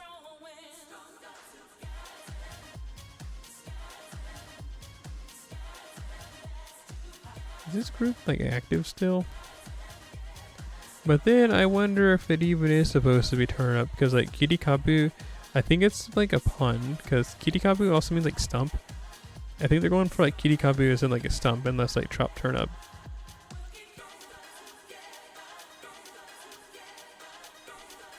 Are they even still active? Because they've only made a few albums, honestly. Let me see.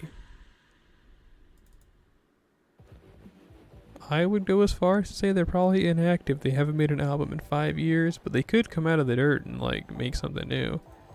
I'd be all for it.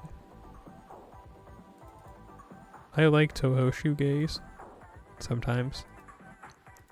And no, don't start talking about Sally, because Sally is not really like shoegaze to me. I used to think that Sally was a really good group until I actually started listening to them more. And then I was all like, maybe they were just cool because I didn't have access to a lot of their music. Like, trying to find Sally music is pretty difficult. If you know the band Sally, then you probably know what I'm talking about. If you don't know the band Sally, then that's a good example of why their music's hard to find. Like, you kind of have to find someone that already has their stuff uploaded. I one time had the chance to buy a bunch of their albums. Like, it was a good chunk of their discography. It was for about, I think, like 80 bread, and it was a good deal.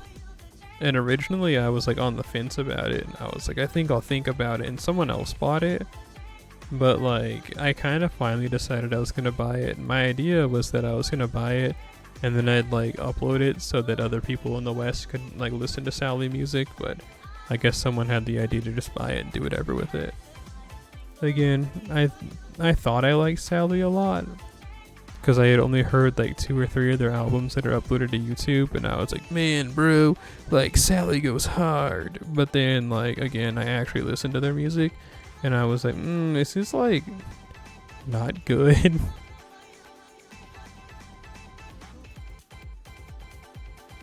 Like, don't get me wrong, I really like shoegaze. Like, I like the like poppy early 2000s Japanese shoegaze, and I also like the shoegaze that sounds like someone's like just like moaning and grumbling over like the most distant sounding beat ever with the worst mic you've ever heard. Like, I like that stuff for the most part, but I just could not get into that, man. Like, holy shrimp.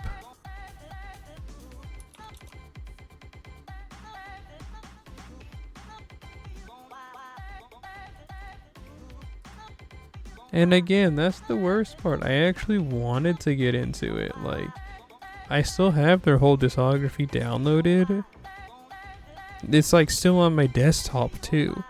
It's just like, again, I really couldn't get into it. I was excited to be like, yeah, finally. You know, it's like that image where it's like that person's like big, what is it? It's like big Earthbound fan plays the game for the first time. That was me. It was like big Sally fan plays the game for the first time.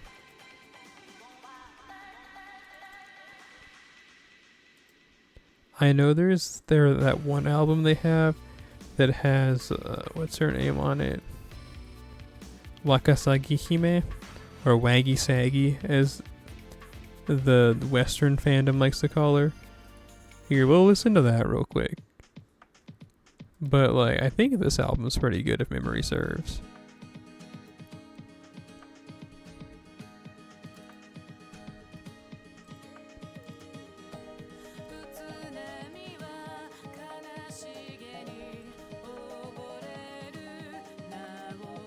At least again, when I tried listening to it like a few months ago, I couldn't get into it.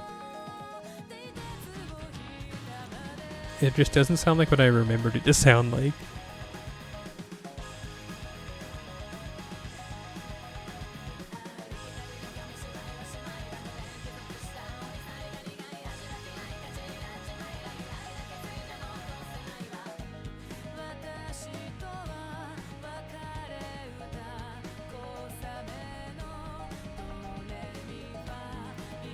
Bro, I can't get the taste of mozzarella out of my mouth. I'm gonna throw up.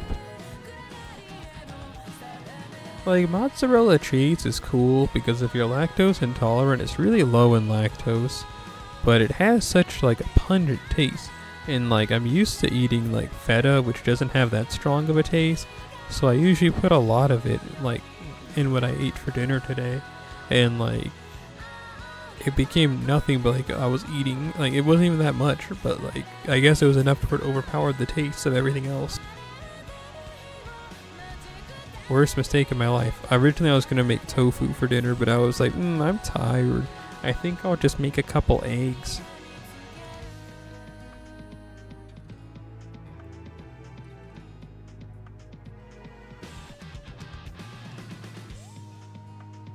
And I'll put some mozzarella and put it in a tortilla. And then I did. And it's the worst mistake in my life. And I wish had not done that. I wish I had just eaten the tofu and rice like I originally planned. Why didn't somebody stop me? I wish I would have rather eaten one of those leaves again, actually.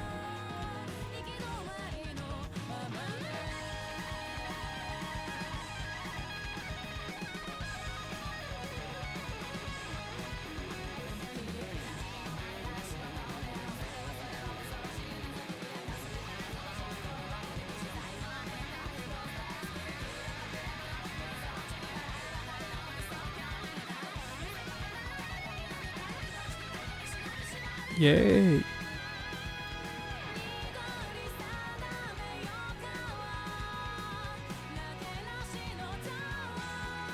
It There's a couple albums from Kirikabu Nikomi that I don't have downloaded. I'd like to try and find those, but like, have fun, I guess.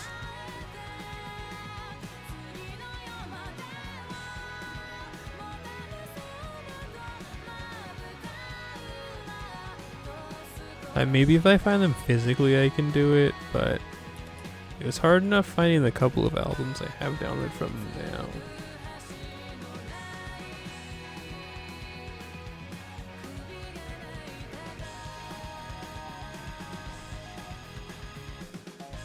That's the problem with liking, I don't even want to say niche, because liking Toho stuff is not niche anymore. It's become like,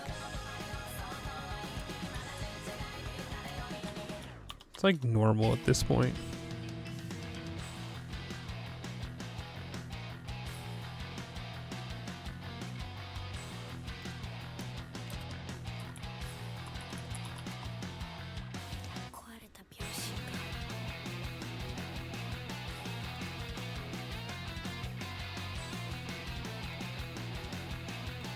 I mean, ideally, well, like I just said what I was idealing about.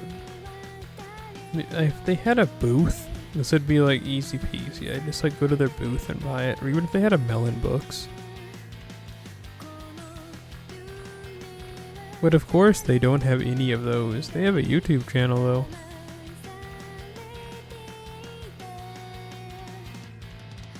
Oh, and they still upload stuff.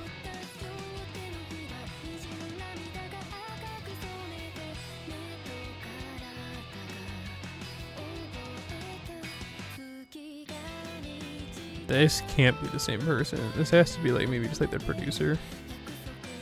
Oh, it is. That's just their music producer. The band's probably dead then. They were in a van and it exploded. 17 were injured. Okay, what about if we go to like their Twitter? Worst part is that I'm not logged into Twitter on Firefox, so I have to go over and open up these links in Google. The last post was, they do a yearly post. It looks like whenever they have their Twitter anniversary. Last actual post is back in 2020. October 2020.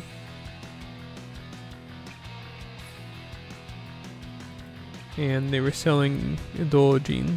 Not the music, but like they actually drew some stuff.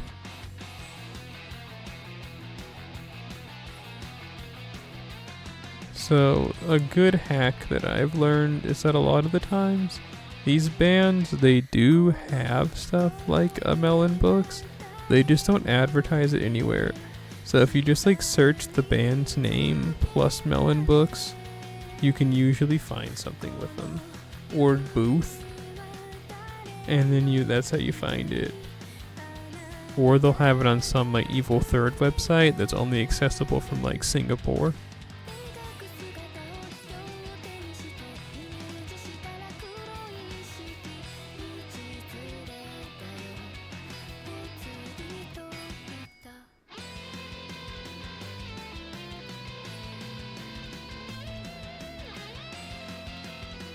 You know, maybe I was just in a really bad mood, but this doesn't sound as bad as I remember it to be.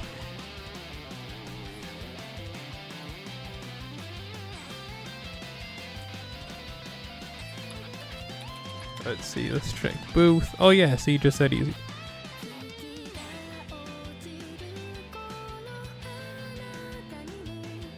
Sasare Records.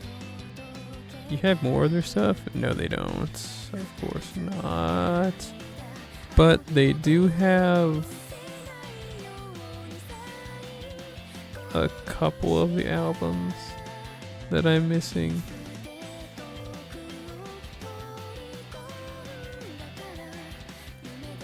Let's try next searching Melon Books.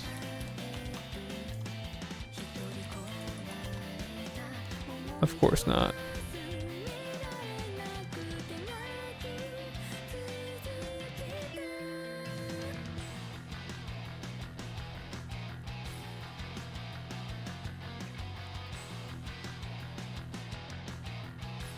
At least they sell their music for 500 yen. If they didn't, that'd be scary.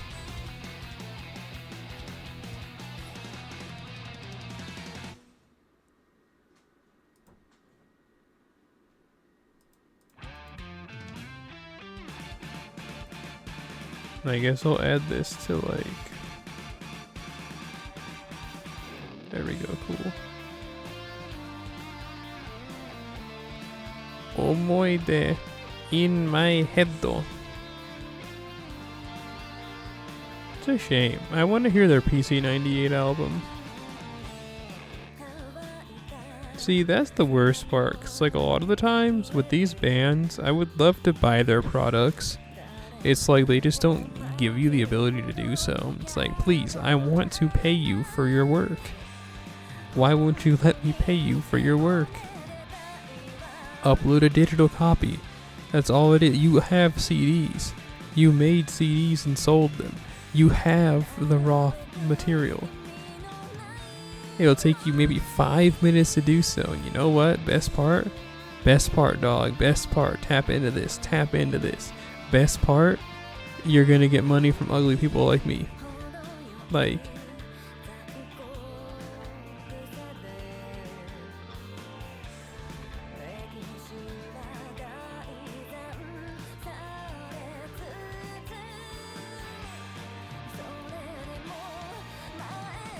And yeah, I swear, this is not like an isolated occasion. This has happened to me with so many different groups. It's like they just don't have their music accessible. And I mean, I get, yeah man, physical media, cool. But like, it's not cool.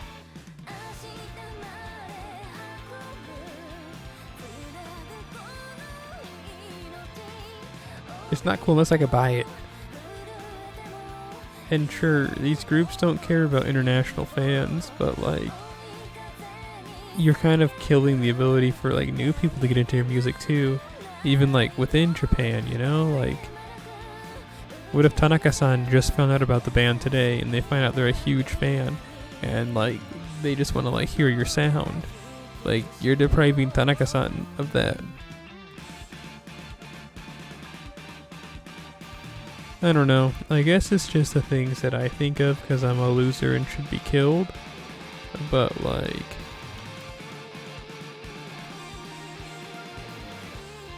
Shrug emoji.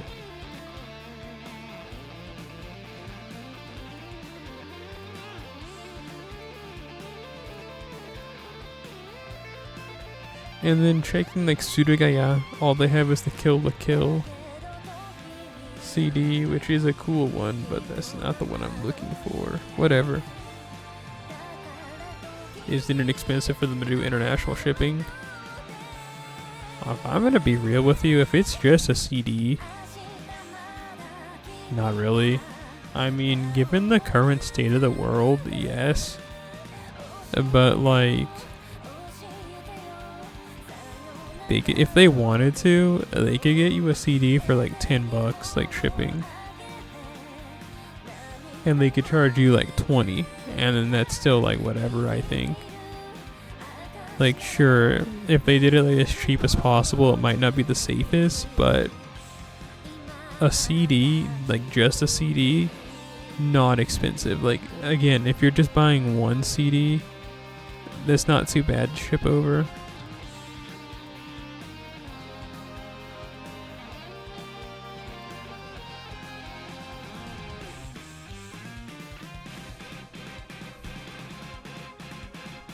Especially from like Japan. For some reason, European shipping has always been disgustingly expensive, but like Japan, China, Korea, like for them, shipping has always been like not cheap, but like a lot easier. Again, this is just in my experience and my personal experience with shipping things and things being shipped and this, that, and the third. I'm sure there's a lot of individual isolated occasions that can prove me wrong, and then you guys can just like kill me or whatever, but that's been the case in my experience. If it's just a CD, it's not that bad for shipping.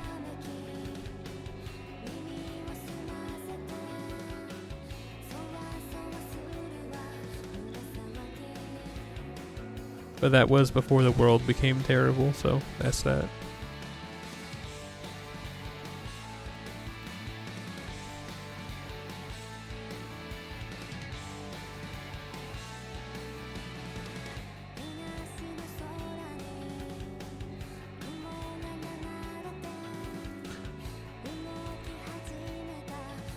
Wasn't the world always terrible?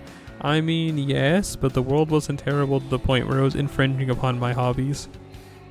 See, to me, the world's been pretty indifferent. Like, things suck, the world sucks. Like, life has been an upward struggle, it feels like, for the last, 16 years. But, like... as of late, with recent events, it's been getting a lot worse, because it's like, man... most shipping's cut off from the world. Not even just Japan. There's this one music label that makes a lot of breakcore in Mexico, and I've never bought anything from them, honestly, physical media, but I have, I believe, bought some digital music from them. But they recently had to release a statement on Bandcamp talking about okay, so first of all, it's because a bunch of smelly Americans are like, where's my cassette? I bought it and it's not here. You're trying to tell me that you're just taking my cassette and taking my money and you're not going to send nothing to me? And they had to make a big statement talking about how, they legally cannot ship to the United States because of whatever is going on with shipping costs and whatever, and just a lot of countries just have it currently, not even just you're not allowed to, but straight up illegal. And Mexico is one of those countries that cannot legally ship to the US right now. At least on the regular person level. And then they were like, yeah, so, you just have to wait. If you want to cancel your order, just let me know. But I can't legally ship to you right now. And then they said the line, I don't know how you live in the country and don't know what's going on. And then I'm like, no, I don't know. I can actually see that. If you were just average Johnny, unrelated to that guy who came into the stream earlier named Johnny, but if you're just a regular person, I don't know, John America, it's pretty easy for you to just not know that's a thing. An example being I remember I was kind of upset one day because I was like, man, I'm not going to be able to ship a bunch of stuff I have currently stuck in Japan. And I was telling my mom, and she's like, well, what's going on with that? And I was telling her, she's oh, and she had no idea really that was happening. And I was like, I mean, yeah, again, if you don't know, if you don't actively use services like that, it's pretty easy to be unaware, you know what I mean? See, you said it best. I tend to try and ignore what's going on in the world myself. In general, just the entire world. But then stuff like this directly affects me, and then I have to know. There's a bug on my screen. Hang on. Crushed. Oh no, bro, still alive. How did you you know what? Get away from me.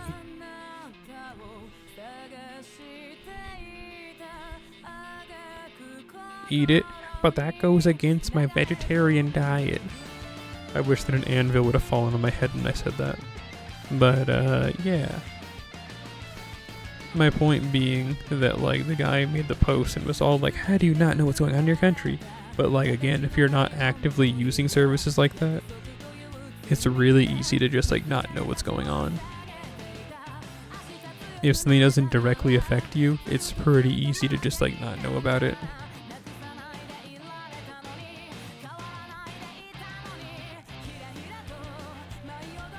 And then you said send me to Mexico. I don't know about that one, Chief. That might be a big yikes for me. Because I feel I don't know. I feel it'd be a good temporary retreat to get all my stuff shipped to me. But then with seemingly tensions and this, that, and the third going on, it might just be a 15-minute good time, and then it's like, man, the weight of the world with everything else going on in this country that's to the north of it, causing problems here. There's really nowhere you can go in the world to like try and escape. We talked about it that one time in stream, but like, it's like everywhere in the world kind of like sucks right now. There's like no escape.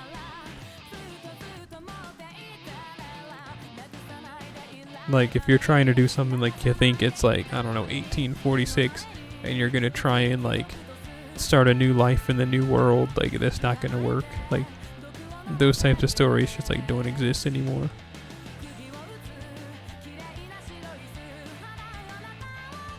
No matter where you go, you're gonna be like getting hit with that late stage capitalism and just peak oil consumption and pollution destroying us all.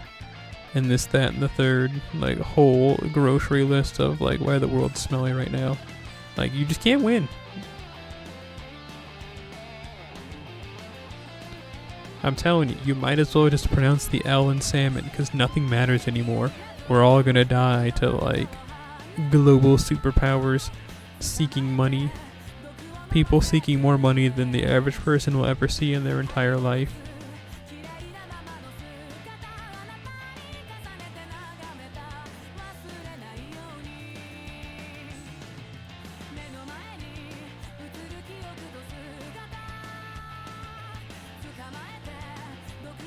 Sayas and Son, hello.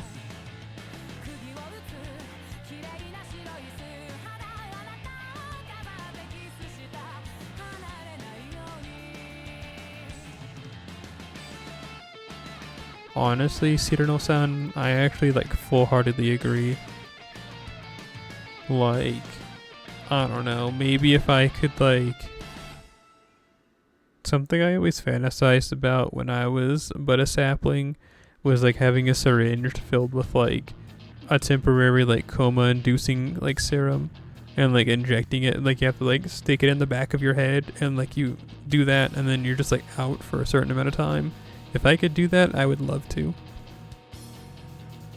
Sure, it might take like 6 years off my lifespan because I'm going to be asleep for 6 years, but like, listen dog, wake me up when the world's a better place. And if that never happens, just let me sleep forever. It's okay. I'll snooze and I'll lose.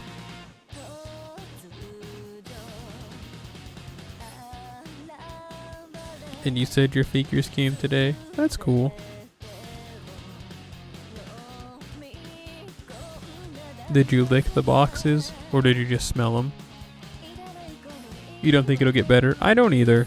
I think like the thing is, but I feel like at some point in life you just kind of like accept that things never get better. You just get used to things being bad. You know what I mean? Like I really like genuinely feel like things just kind of like level out. They don't get better, but they just like level out. And then you get used to how bad things are, and then it just becomes normal to you. And then at some point things get worse, so then it's like, oh dang it, I miss the good old days. And the good old days were equally as bad. No, I'm sorry. The good old days were just like bad days that were just less bad than the current bad days. At least that's how I feel. I mean, it's been proven time and time again that I've just like lost my spark as of late. And I don't know if I can ever get it back.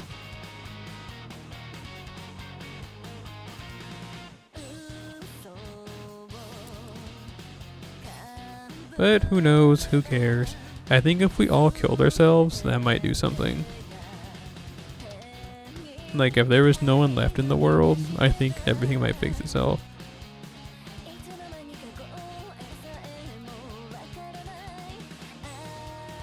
But I also won't lie, I do kind of think that's irresponsible too, not just because the whole losing your life thing, but people make the argument where it's like the world will be better without humanity. But you gotta remember that like humanity is a part of nature. Humanity are just a bunch of animals capable of coherent thought, however loosely you want to call that. So in theory, instead of being like remove humanity, die, humanity could do better, you know what I mean? Like, look at what humanity does with, like, forest fires. Controlled forest fires are a lot healthier than, like, the big forest fires that happen every couple of years that are natural. So, like, humanity could be the garden, like, keepers of the world, you know what I'm saying?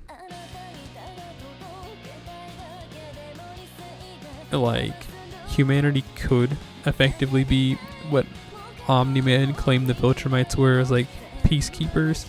Humanity could take on that world, fix the world that's been ruined by, like, this, that, and the third, greed, seed, and whatever. But will that happen? Probably not until it's too late.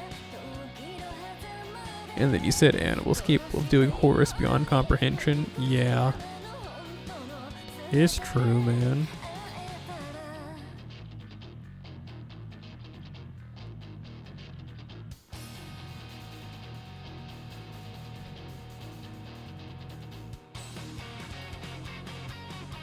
And you said W boxes, they tasted like cornbread. That's great to hear.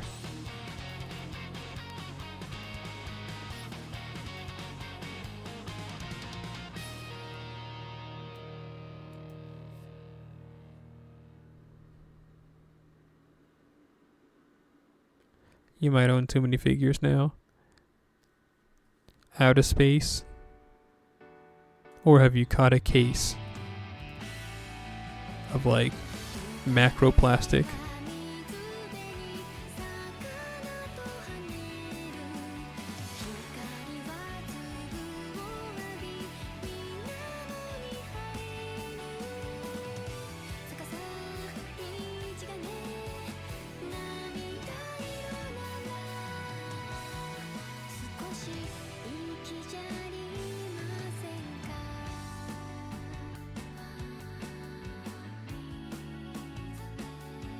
I saw an image on the internet. I was looking at My Fall Original Gangster. Man, I don't want to go to the UPS store tomorrow. But I also don't want to pay that $86 bill, so, like, you know. I mean, I had them ship me a return box, so I could just wait and just let the return box come in 3 to 5 business days and just use that. Or alternatively, you know, again, I could just, like, take it. I don't know, it doesn't matter. The 24th is when the bill is due. But, like, at the same time, it's not like I have services with the company. They don't have anything to shut off. All they can do is threaten me. And it's like, listen, my credit score was 6 when I checked it a few years ago. I'm not afraid of anything.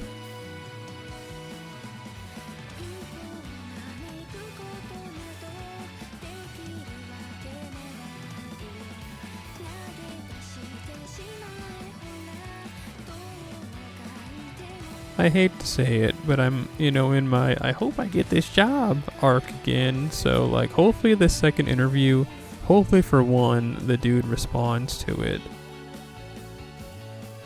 Like, they approached me about the job opportunity. No, they didn't. They said they wanted to talk to me about the...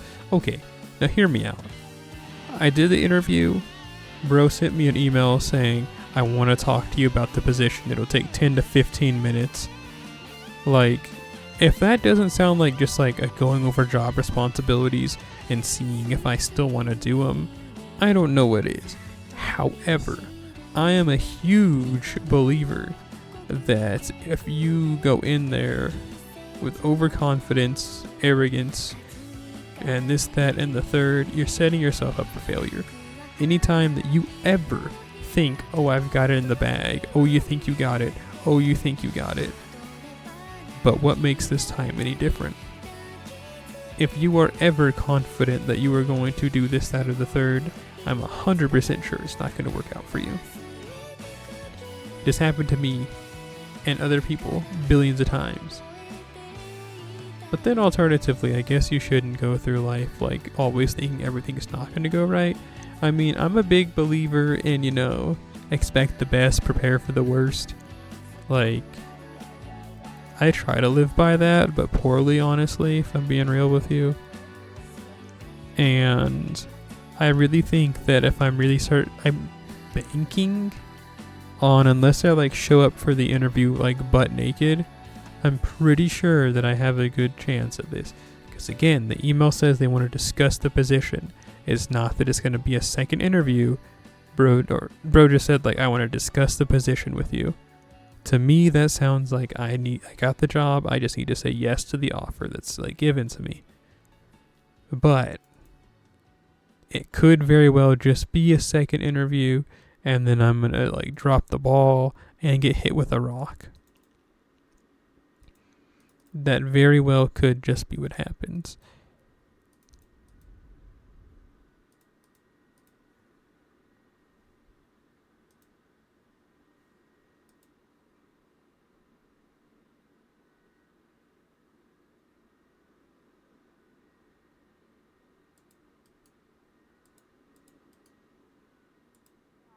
And allow me to introduce myself. I'm the galactically feared, globally reviled, universally despised. Who knows? Who cares? They call me Whether I sink or swim, it'll happen regardless whether I think about it, dwell on it, whatever about it. I don't know what point I was trying to make about me needing a job, but it's just like I would like some bread. Like, the world keeps moving on and I have bills to pay. So we'll see. I got this. Well, thank you, Cyrano-san. Your words of encouragement are all I can count on in these dark times. That and the chickens to keep laying eggs every day. Yeah, we got chickens like like earlier this year. And originally it was like, yeah, it'll be fine. We'll eat the eggs. And now they lay like way too many eggs. Like they lay eggs at much faster a rate than anyone in the house can eat them. So like anymore, it's all like, yeah, the days will keep going on, but also the chickens will keep like laying eggs. And it's like, okay. It's like, I don't know. Like I used to have a roommate back in 2020, and they had like friends who had chickens, and they were always talking about how they had like a fridge full of eggs because they had a lot. And then they were all, see, like literally just like what you just said with your ducks and chickens. I was just like, what do I do with all these eggs? Like that's what's happened to us, and it just like happened out of nowhere. So like they weren't laying eggs because they were young, but then they finally got to egg laying age, and it's just like, you think like 5 or 6 eggs a day isn't that bad. You think like, oh, you have like 2 for breakfast and whatever, but then all of a sudden like it just like piles up, and the next thing you know, you're like begging people to take them from you because it's like, I don't know what to do with all these eggs, like I'm scared. You had an entire cart. See, it's like, it's like you don't want to throw them away, especially in modern day where eggs are like so expensive.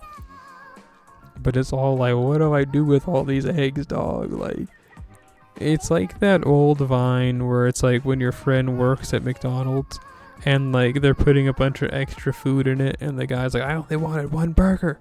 And it's like, when you first saw that Vine, it's like, I don't know, man, you're getting all that extra food. But then like things like this happen and you're just like, I don't know, man, like I guess I really do only need to get what I can eat, because the rest of this stuff is gonna just like sit in the fridge for who knows how long.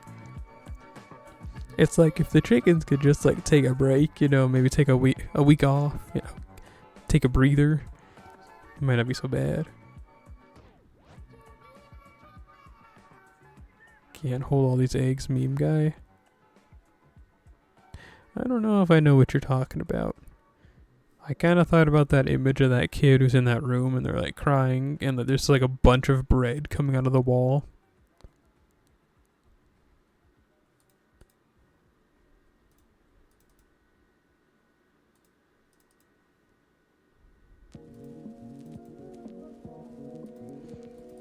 Or maybe that one image from that absolute nutcase SpongeBob comic, and he's like, the sauce is dripping everywhere.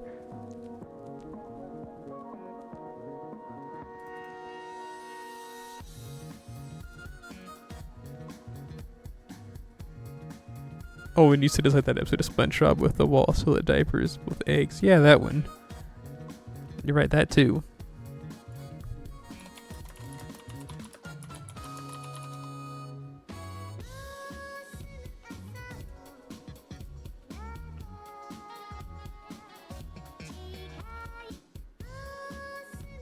I was talking about this image.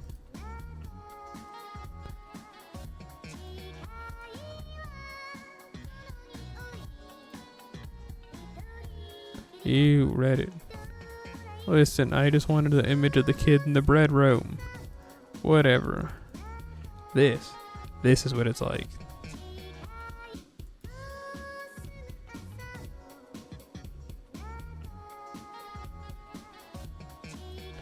Read it. Yes, actually, this time.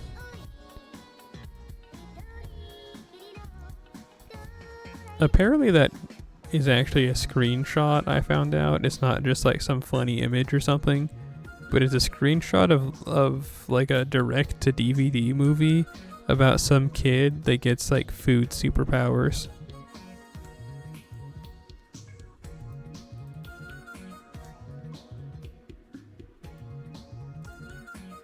And I think like the tagline's like lunchtime will never be the same again or something like that. Let's see and make sure that I'm not spouting evil.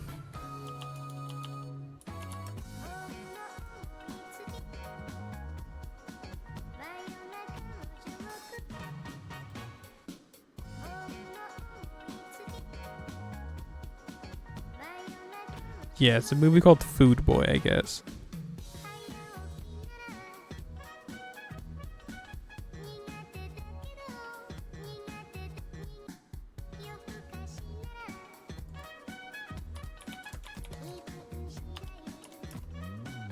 A movie from 2008. Yeah, he has the superpower to make food appear out of thin air.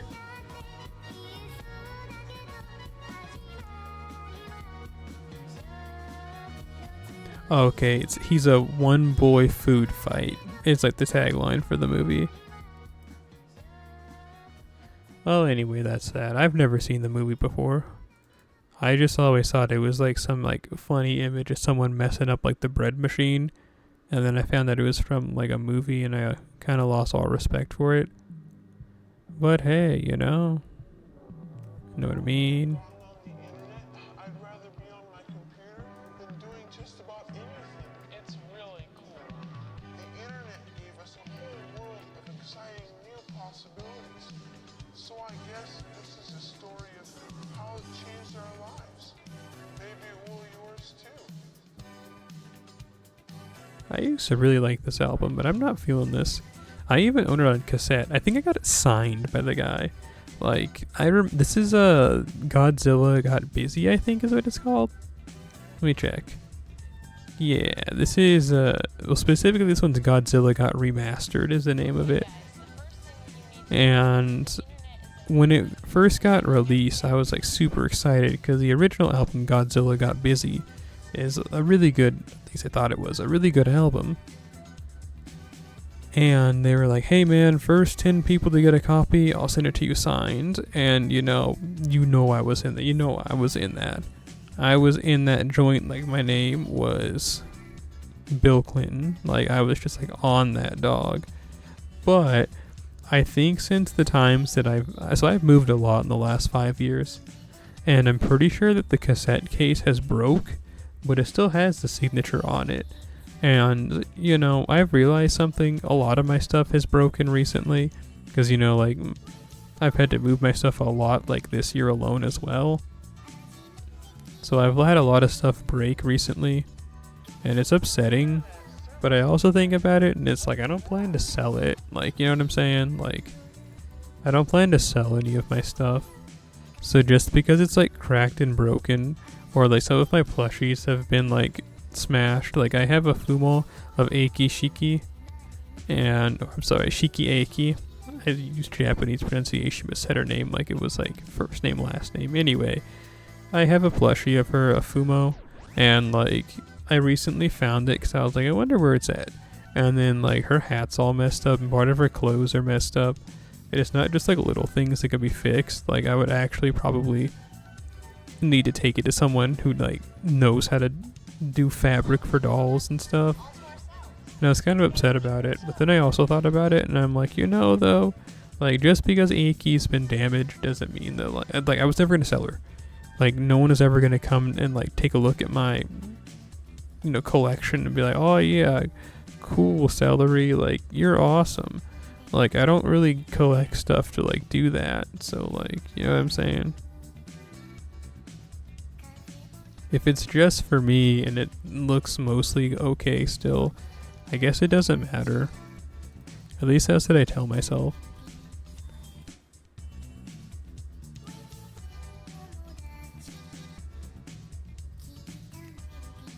I'm telling you, I hated living in Texas, so I guess a lore update if you didn't know, but I lived in Texas for 2 years.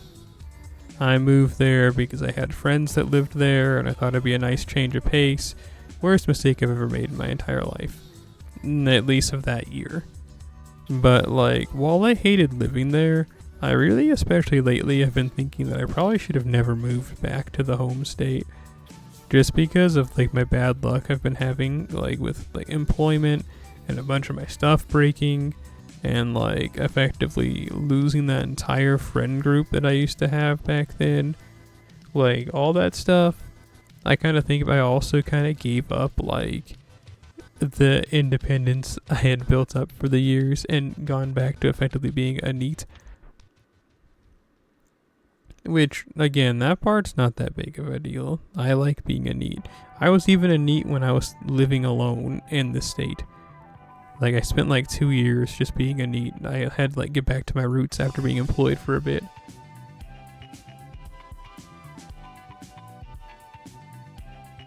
You have a lot of friends that live there. That is the worst idea you could ever make. I had a lot of friends that lived in Texas. I thought that'd be enough to make living in Texas like bearable. It was not. It was not. Don't ever move to Texas because you have friends there. I'm telling you from first-hand experience. Like, I was hardly ever able to make ends meet. Like, I didn't even have a minimum wage job. I had a job that paid like $16 an hour, which is good for Texas because they still have federal minimum wage, which is like $7. So like, I was barely making ends meet every month, and I had 3 roommates.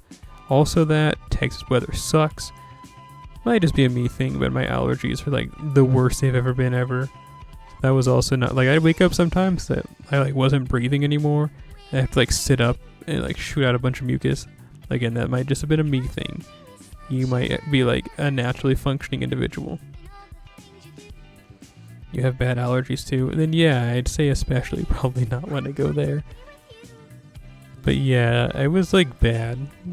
Like I would genuinely just like wake up in the middle of the night and like I wouldn't be able to breathe, and then I'd just like have to like shoot out a bunch of snot, and like I try and go back to bed and like my nose would still just be like draining real hard, and like I'd have to be breathing out of my mouth and still just couldn't feel like it got enough air.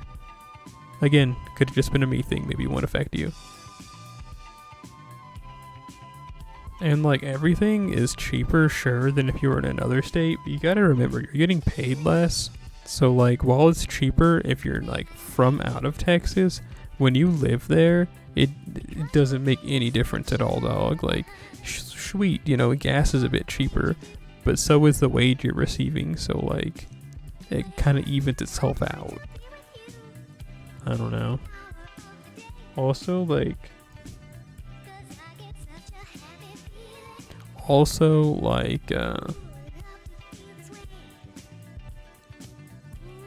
state government is also terrible. And like they had their whole issue with the electrical grid, and I bet you want to say, oh yeah, well that was a natural disaster. Sure, but it was also poorly handled by like the local government, and like they got a bunch of money and aid from other states to fix their electrical grid, but they did not. The people on the board for that just pocketed all the money. That's another thing too about Texas, is that like they don't have state taxes on, so like there's only federal taxes, but because of that there is a fee for everything. Like unnecessary, a million fees everywhere. Like, they make their money back in the dumbest of ways possible, dog. I don't know. I don't recommend it. I will, like, beg, plead, and cry. But, like, I guess it's your life and do what you want to do. And he said everything's 30 minutes away. That's how I live personally. And, like, sure, I guess it sucks, but I don't know what kind of person I guess you are, Cedar-no-san. Like, that was another thing that I thought. I thought that if I lived in a trendy area, like where I lived in Texas was a really trendy area, one of the more liberal parts of Texas, there was a lot of good food, sure, but like, I don't know, I really found out, I thought that maybe if I was in an area where I could easily access stuff, like where it was easy to go and do stuff, where like jazz shows were like often, and like there was a lot of EDM people that did like house parties and stuff, and like there was a lot of stuff to do. I thought that if I lived in an environment like that, it would make me want to do stuff. But then I realized, that you can't run away from yourself. And like, I realized that I just don't like to be outside. Like, I am a young girl locked in a cage, minus the young part. And no matter where I'm at, I'm not going to be able to break that away from myself. So like, I don't know, it wasn't worth it.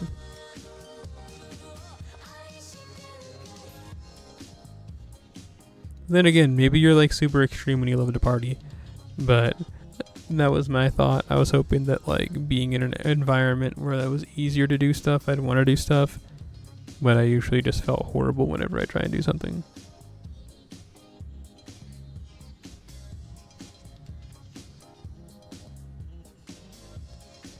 I see.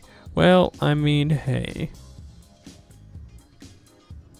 Most of the people that I used to work with, when I hold jobs for longer than like a week, it's usually nothing but people that are decrepit in age, and most people are decrepit around like this area. But I just kind of embraced it myself, and I usually just become friends with people that are 70 years old. I used to like talk with this old man who was 70 on the phone, not romantically because they had a wife, but like because we were like friends. Then again, I mean, I don't know your area. If you think you need people to talk to IRL and you think that'll like do the do for you, then like, go ahead. Life is about making mistakes, or even, maybe it's not a mistake. Maybe that's what you need. Sometimes people move to other places. Like a lot of people move to Texas and they love it. So, could work out for you. I just want you to think about like all the things that could go wrong too. Because I sure didn't think about all the things that could go wrong when I moved there. And I wish I would have.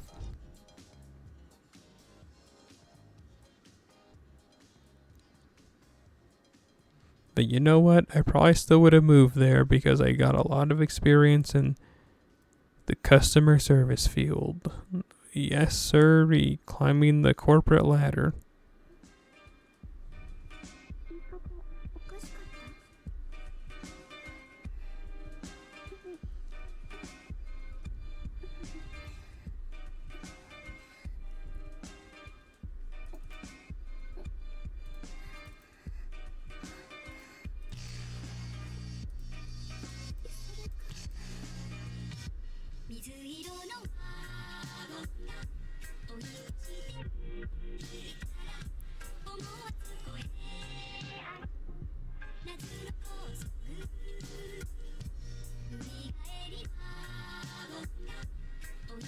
I remember when I first moved to Texas, I had gotten a job at a warehouse, and I was talking with some people one day, and they're like, "So are you from Texas?" And I was like, "No."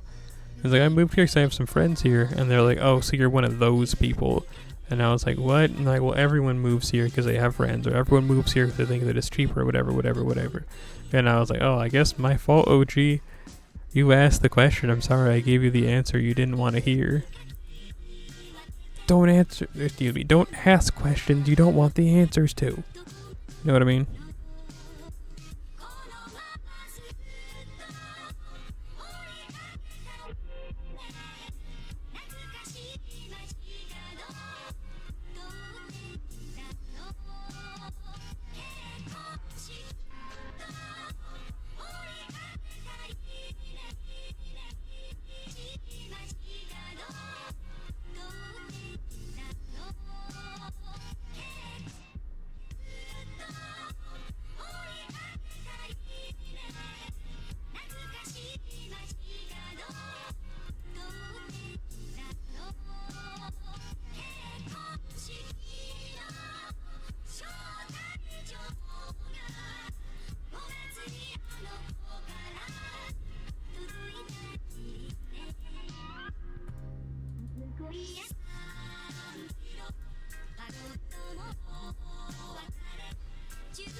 Well, I guess I'm not eating anything. Because I'm pretty much hitting like my threshold for like, I don't know, I say that, but like I keep saying, I don't have anything to do. This is normally around the time though that I try to go to bed even when I don't stream. It's like around this hour. Sometimes like 1 hour later if like I'm feeling real nuts, real crazy, real unsupervised made a leaf. Is this maybe the furthest we could have gone for today? Let's take a look and see where we're at grindage style. Yeah, we got some progress done. A little something light, a little something nasty.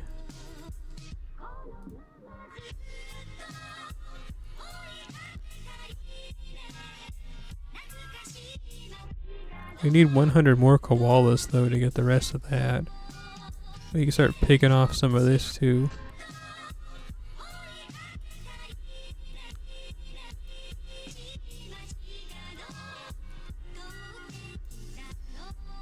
One Gina do be butt naked. Can't lie. I mean, sure, she's got on that shirt, but like that is translucent. She is butt naked.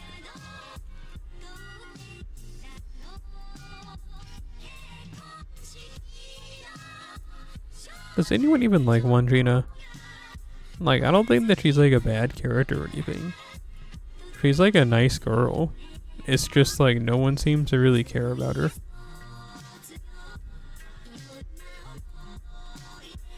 Like, I have never seen a One Gina head.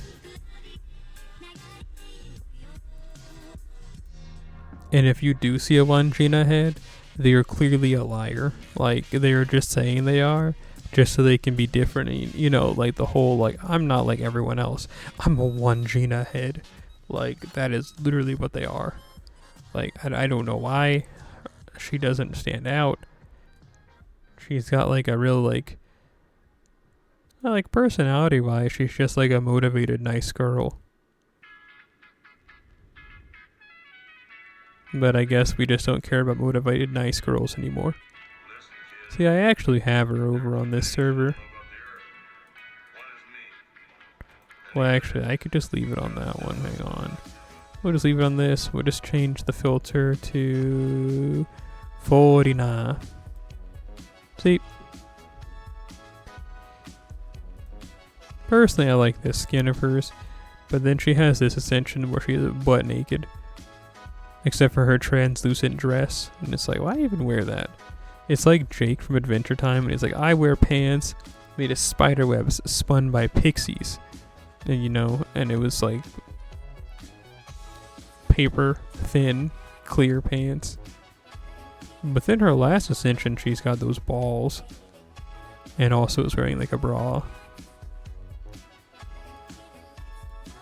Let's see, does the art? Yeah, she's wearing like, she's got like the glowing bra and like crotch ribbons. And then I guess like a glowing bikini. But don't know, don't care, didn't ask.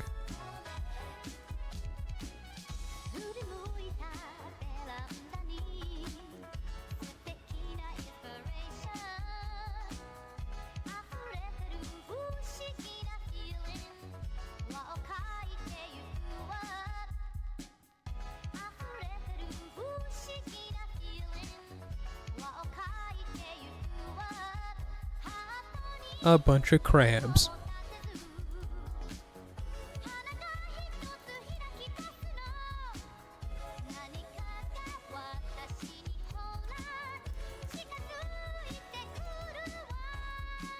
Let's see if my recent bad luck proceeds. I don't think so.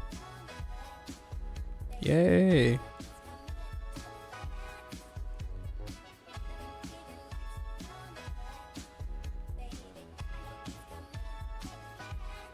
I really want to eat something sweet.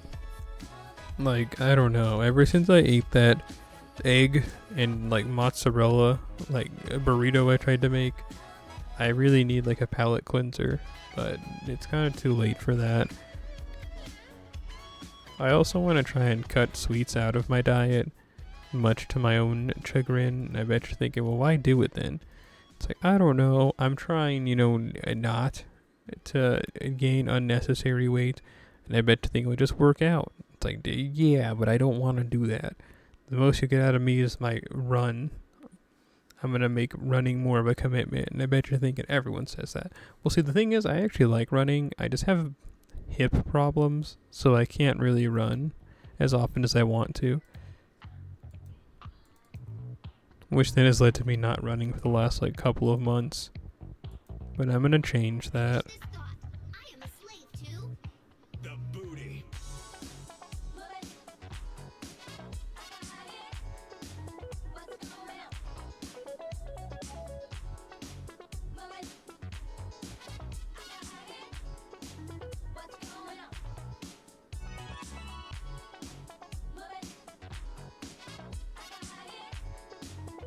Hey, new chapter of the Learning with Fate Grand Order manga.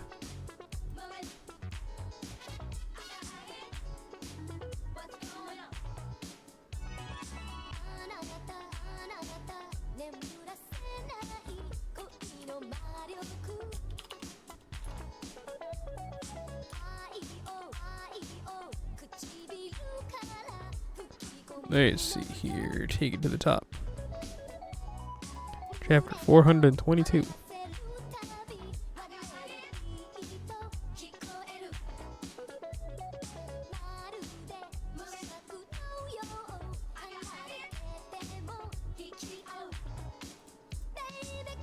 Well, is this the furthest we could have gone? We're out of QP, as you can see. I really don't want to use any apples or anything. I didn't mean to press that.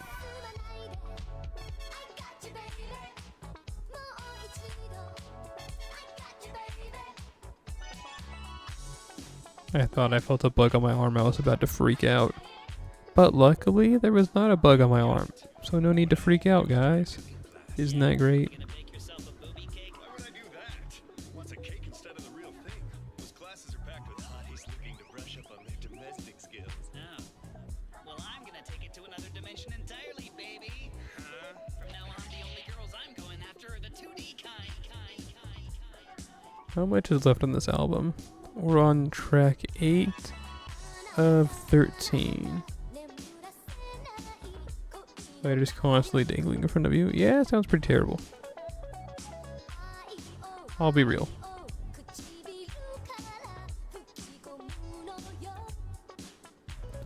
Most of the time I only ever seem to see spiders in the bathroom or outside.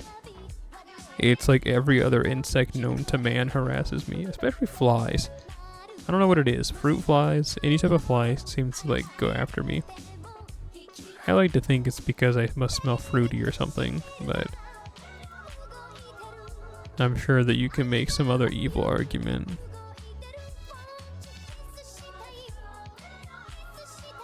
Well, I guess let's try and hit 100 more koalas. Get to 400 koalas, then I think I'll call it for today.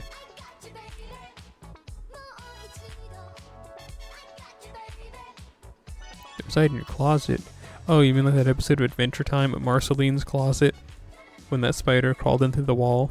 That's you, every day?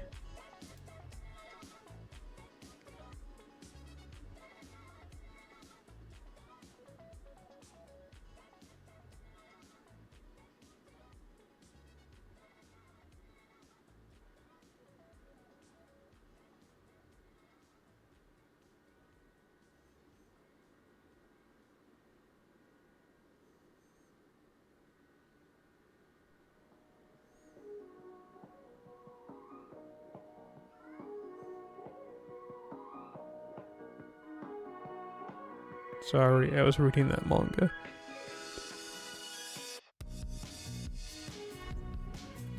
At least the beginning of it. Unfortunately, that doesn't sound very fun. That sounds pretty non-Euclidean if you ask me.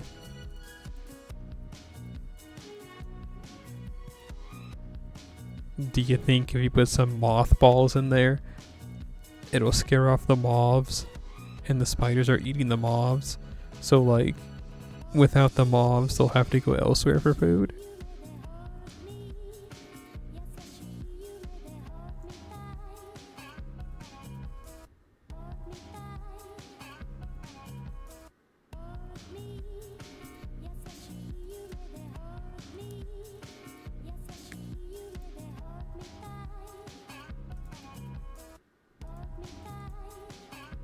Mayhaps.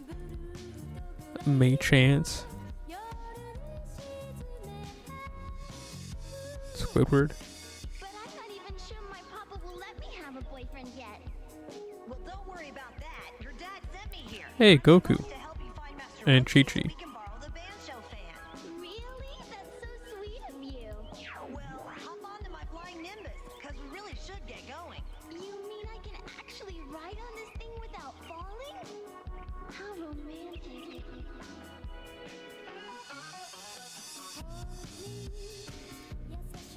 I did not remember this song at all.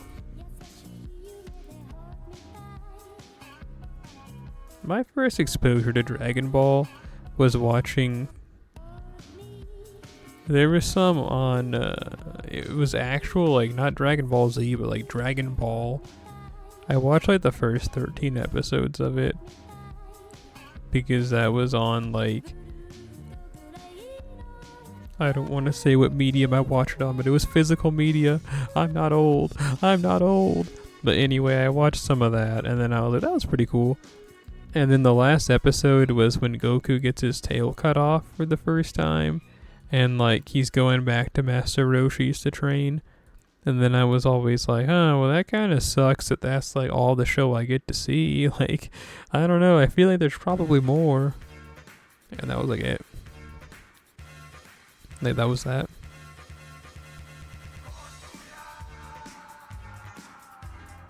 And then somehow I saw the Blood Ruby special, which is, you know, that like alternate telling of the first arc, where instead of them looking for Dragon Balls, they're looking for Blood Rubies, which are like also a wish granting like magical thing.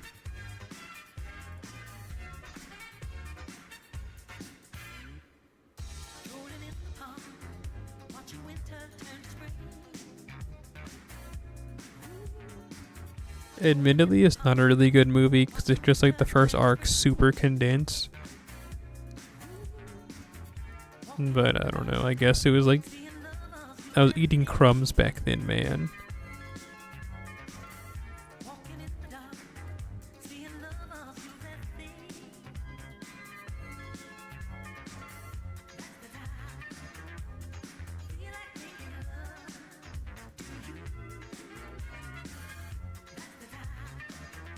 Paris Match did a cover of the song they're sampling for this song.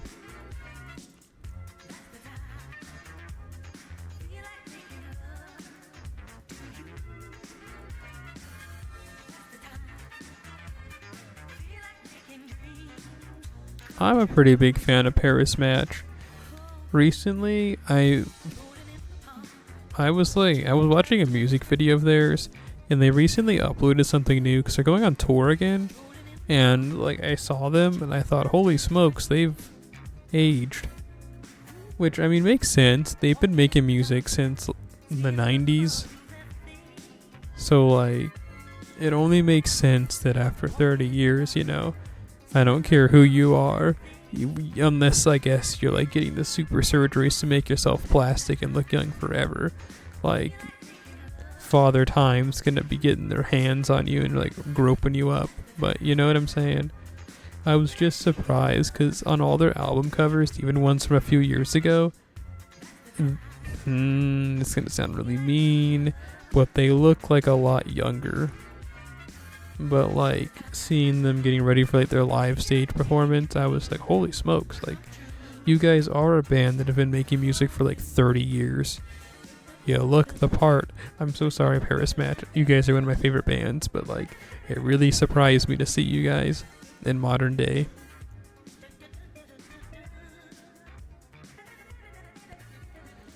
Yeah, I don't know what to say. Let's see here. Oh, one more time. One time for the one time.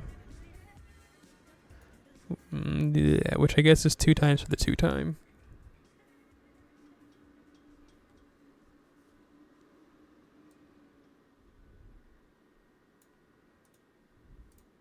Well, let's try and get more of the cookies then, because I need the cookies in the most of high account quantity. Your father did. Man is only considerate at times like this. But we wouldn't tell anyone at school about this, right? Of course not. People could say all sorts of things. Isn't that a sample from Fooly Cooly, like the English dub?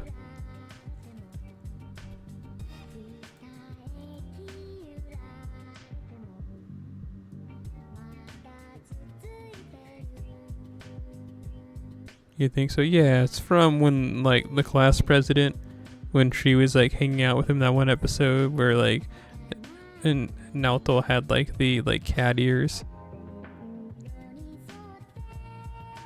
And, like, they were gonna do, like, a class play.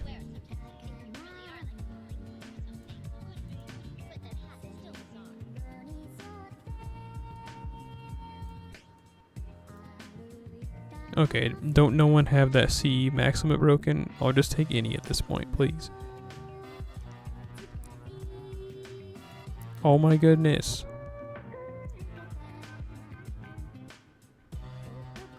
I remember my first exposure to Fooly Cooly.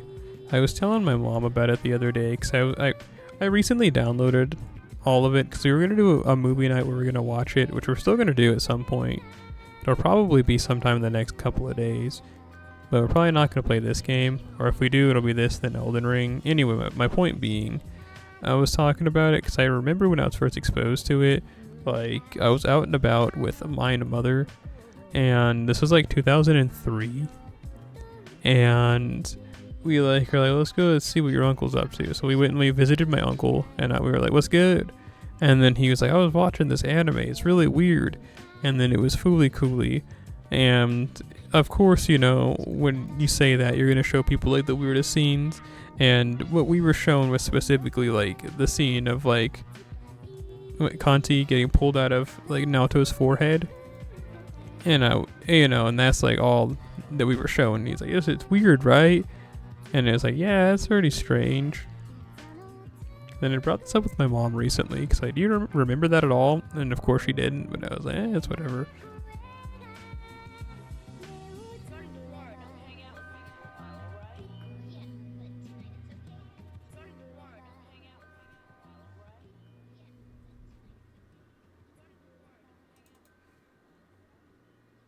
Oh yeah, for those of you who are trying to follow my uncle lore, since we brought him up slightly just now, yeah, he's back in jail and is hopefully going to prison,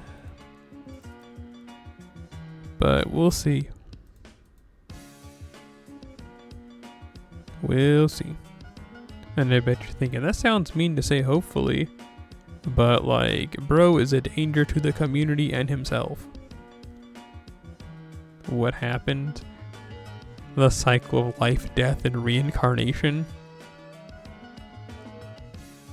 Bro has unfortunately been a member of the system for like over a decade, just in and out of jail and prison. There's something of a heroin addict himself and a menace to the community. At one time they were a drug dealer, and other times they're just like addict of the week who goes around stealing stuff. But usually what happens is that bro will do a bunch of horribly heinous illegal stuff and not get in trouble for it. And I bet you're like, what? So yeah, like a bunch of like heinous, like evil things, and will just not get caught, but will get caught for the dumbest things. For example, bro was supposed to, so he got out of prison again. Man, don't even get me started. I wish that I had a quarter of the luck that he had, is what I'm always saying every stream, because there has been like 3 times where he's supposed to go to prison for like 15 years, but he just somehow gets out. Like, he'll like serve for like 7 months and they let him out. And it's happened twice for prison, and for jail like an untold amount of times. He'll maybe stay there for like a year or 2 and gets out instead of doing a full sentence, or he just like somehow dodges out, or like every time without a doubt. Well, most recently it happened, and he was supposed to go away for like 15 years. It was a big deal because like he got out of prison early just like previously, but then like immediately disappeared into the ether and was back on like the streets using again. And then like he got caught, and then he went back to prison, and then recently like they were going to put him away for like a super long time because they had all this proof, and then like somehow he just like finagled his way out and got out again, and went to a halfway house again, and bro was there for like 2 days and then like escaped, just like ran away in the night, and just like a menace to the community for a while. And then he wasn't even caught again for being a menace to society. Instead, he was taken in because of missing his parole date. Like, he was supposed to show up for parole. It wasn't even like he was completely late. He was just an hour late to his parole meeting. And they were like, well, GG, and arrested him. And it's like, really? This is why you keep getting caught. It's like the smallest dumb things. Like, he's told me before about like the scams he's run. I know, like 10 years ago, one that was super lucrative was, there was a hardware store. I think it was like a Home Depot, you know, one of those big ones that's like everywhere. And what bro used to do, oh, I wasn't supposed to use that skill. My fault, OG. Anyway, what bro used to do was that he would go and like steal chainsaws. You'd like grab one and then you'd run out the emergency exit, and it's like they couldn't catch you by the time you were gone. And then he'd like be doing that full time, just a full-time chainsaw stealer. But yeah, just being a real menace to the community. And he just never gets in trouble for that stuff, and instead gets arrested for like the lamest things. So then because he gets arrested for something lame, it's just kind of like, well, GG, man, it's alright. Like, it was just a minor offense, and it's like, do you not know the other things he's up to? And the answer is no. I don't know. At this point, I just kind of hope he goes to prison. Although, like, last time he was in prison, he was like actively drug using, because right before he got released from prison for the first time he was there for a couple of years, they did like a drug test, and he tested hot on the drug test, and instead of making him like stay, they were just like, it's okay, you can go.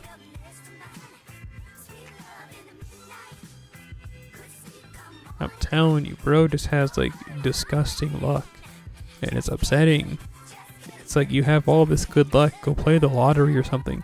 Instead, why don't you go take down big oil? Or like just do something insane, you know? If you have this insane luck factor, like, instead of using it to get out of like petty crimes and like drug addict stuff, like, again, use it to take down big oil, use it to sue Walmart, break Disney's monopoly. Like, do something like that with your super luck stat. Stop using it on like insane drug stuff. But what do I know, dog? What do I know?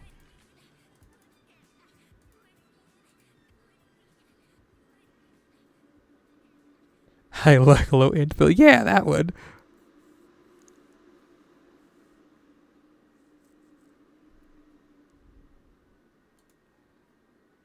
High luck, equally high heroin dependence.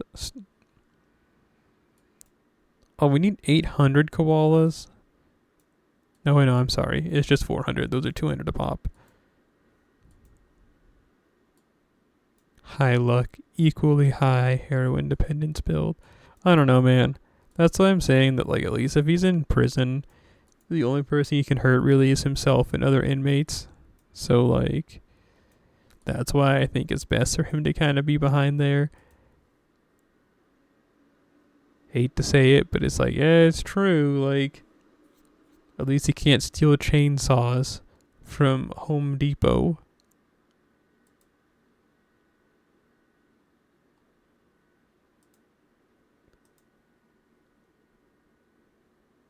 Well, I think this is as far as I'm going to go for today.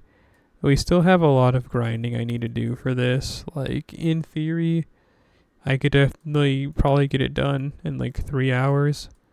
Because all this stuff, I mean, I need it, but not that bad. I just kind of want to get this stuff up here, really. And this could definitely be done in like an hour, honestly. There's still like 8 days. No, there's like, 13 days left of this event. I think I might even be able to just natural regen do it. Yeah, okay, there's 8 days. So I have to finish it this week, but yeah, we'll definitely get that done. maybe Wednesday or tomorrow. Thursday or Friday, maybe even. I don't know. I really want to play Elden Ring. I've been talking about it for like 3 weeks at this point, but instead of doing that, all I seem to do is just like waste time. Like, a lot of the times I feel like, oh yeah, I want to stream, and then 4 hours will go by, and I'm like, oh shoot, I guess I should stream, or oh shoot, I'll just go to bed.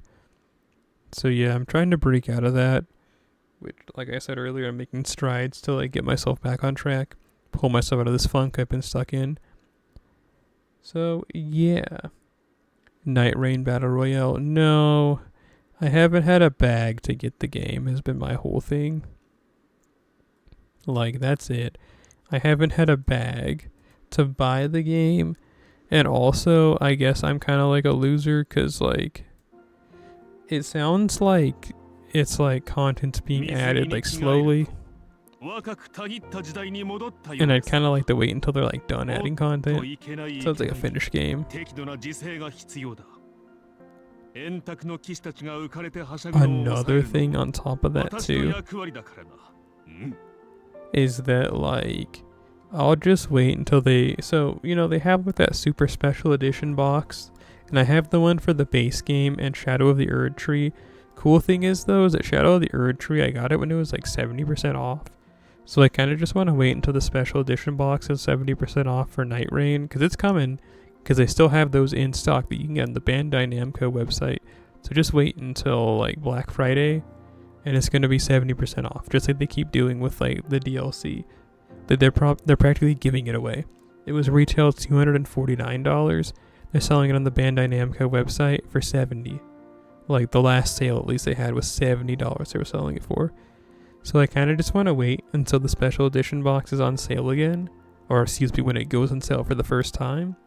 And then I was just going to buy it then, and that's when I was going to start playing the game. So I guess if you want me to play that game, tell Bandai Namco to put the special edition box on sale, and I'll buy it, and then I'll start playing the game. And I bet you're thinking that makes no sense as I play on PC, but like what I'll do, I'll buy the game twice, or I'll buy the special edition box on sale, and then I'll buy the game on Steam. I know it sounds insane, but I do it all the time because I am an insane individual who is disgusting, and I like to buy special edition stuff and the digital version. For what reason? Well, usually so I don't have to open the special edition one, and usually because like special edition stuff is usually on the console I don't play on. Like, I have Elden Ring special edition for PS4, like the big box that comes with the Millennia figure. It's like I didn't even own a PS4 at the time when I bought that. But it was like, I don't want it on Xbox, so I was like, I guess I'll buy the PS4 one. And then same thing with Shadow of the Erd Tree. Although Shadow of the Erd Tree I actually owned. I own a PS4 now.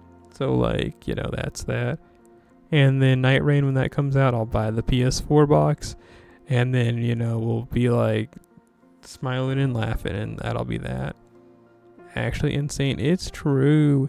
You know what's actually true times 2? I bought the Fate Samurai Remnant Special Edition box for PS4, and then I bought the Deluxe Edition on Steam. So I like bought the Deluxe Edition twice. They call me Fate Samurai Remnant Strongest Soldier, because that was like in the same like the week that I did both those purchases.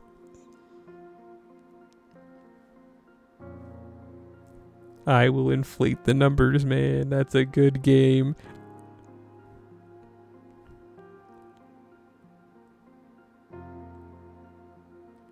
And you know what?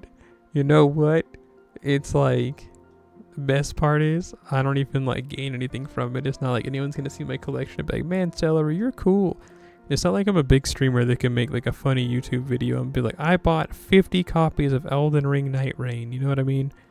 Like, I'm just doing it for the love of the game. I'm doing it for the sport, man. The sport. I love buying games twice.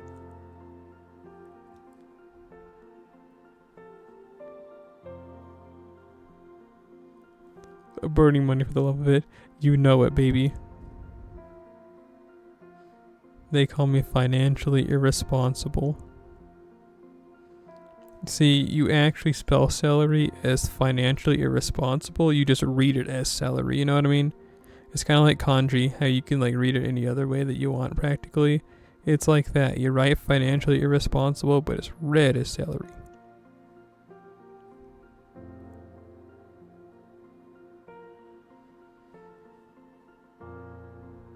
Well, I guess this is where I should actually head out at this point. Like, through and through, wearing a shoe. You know what to do.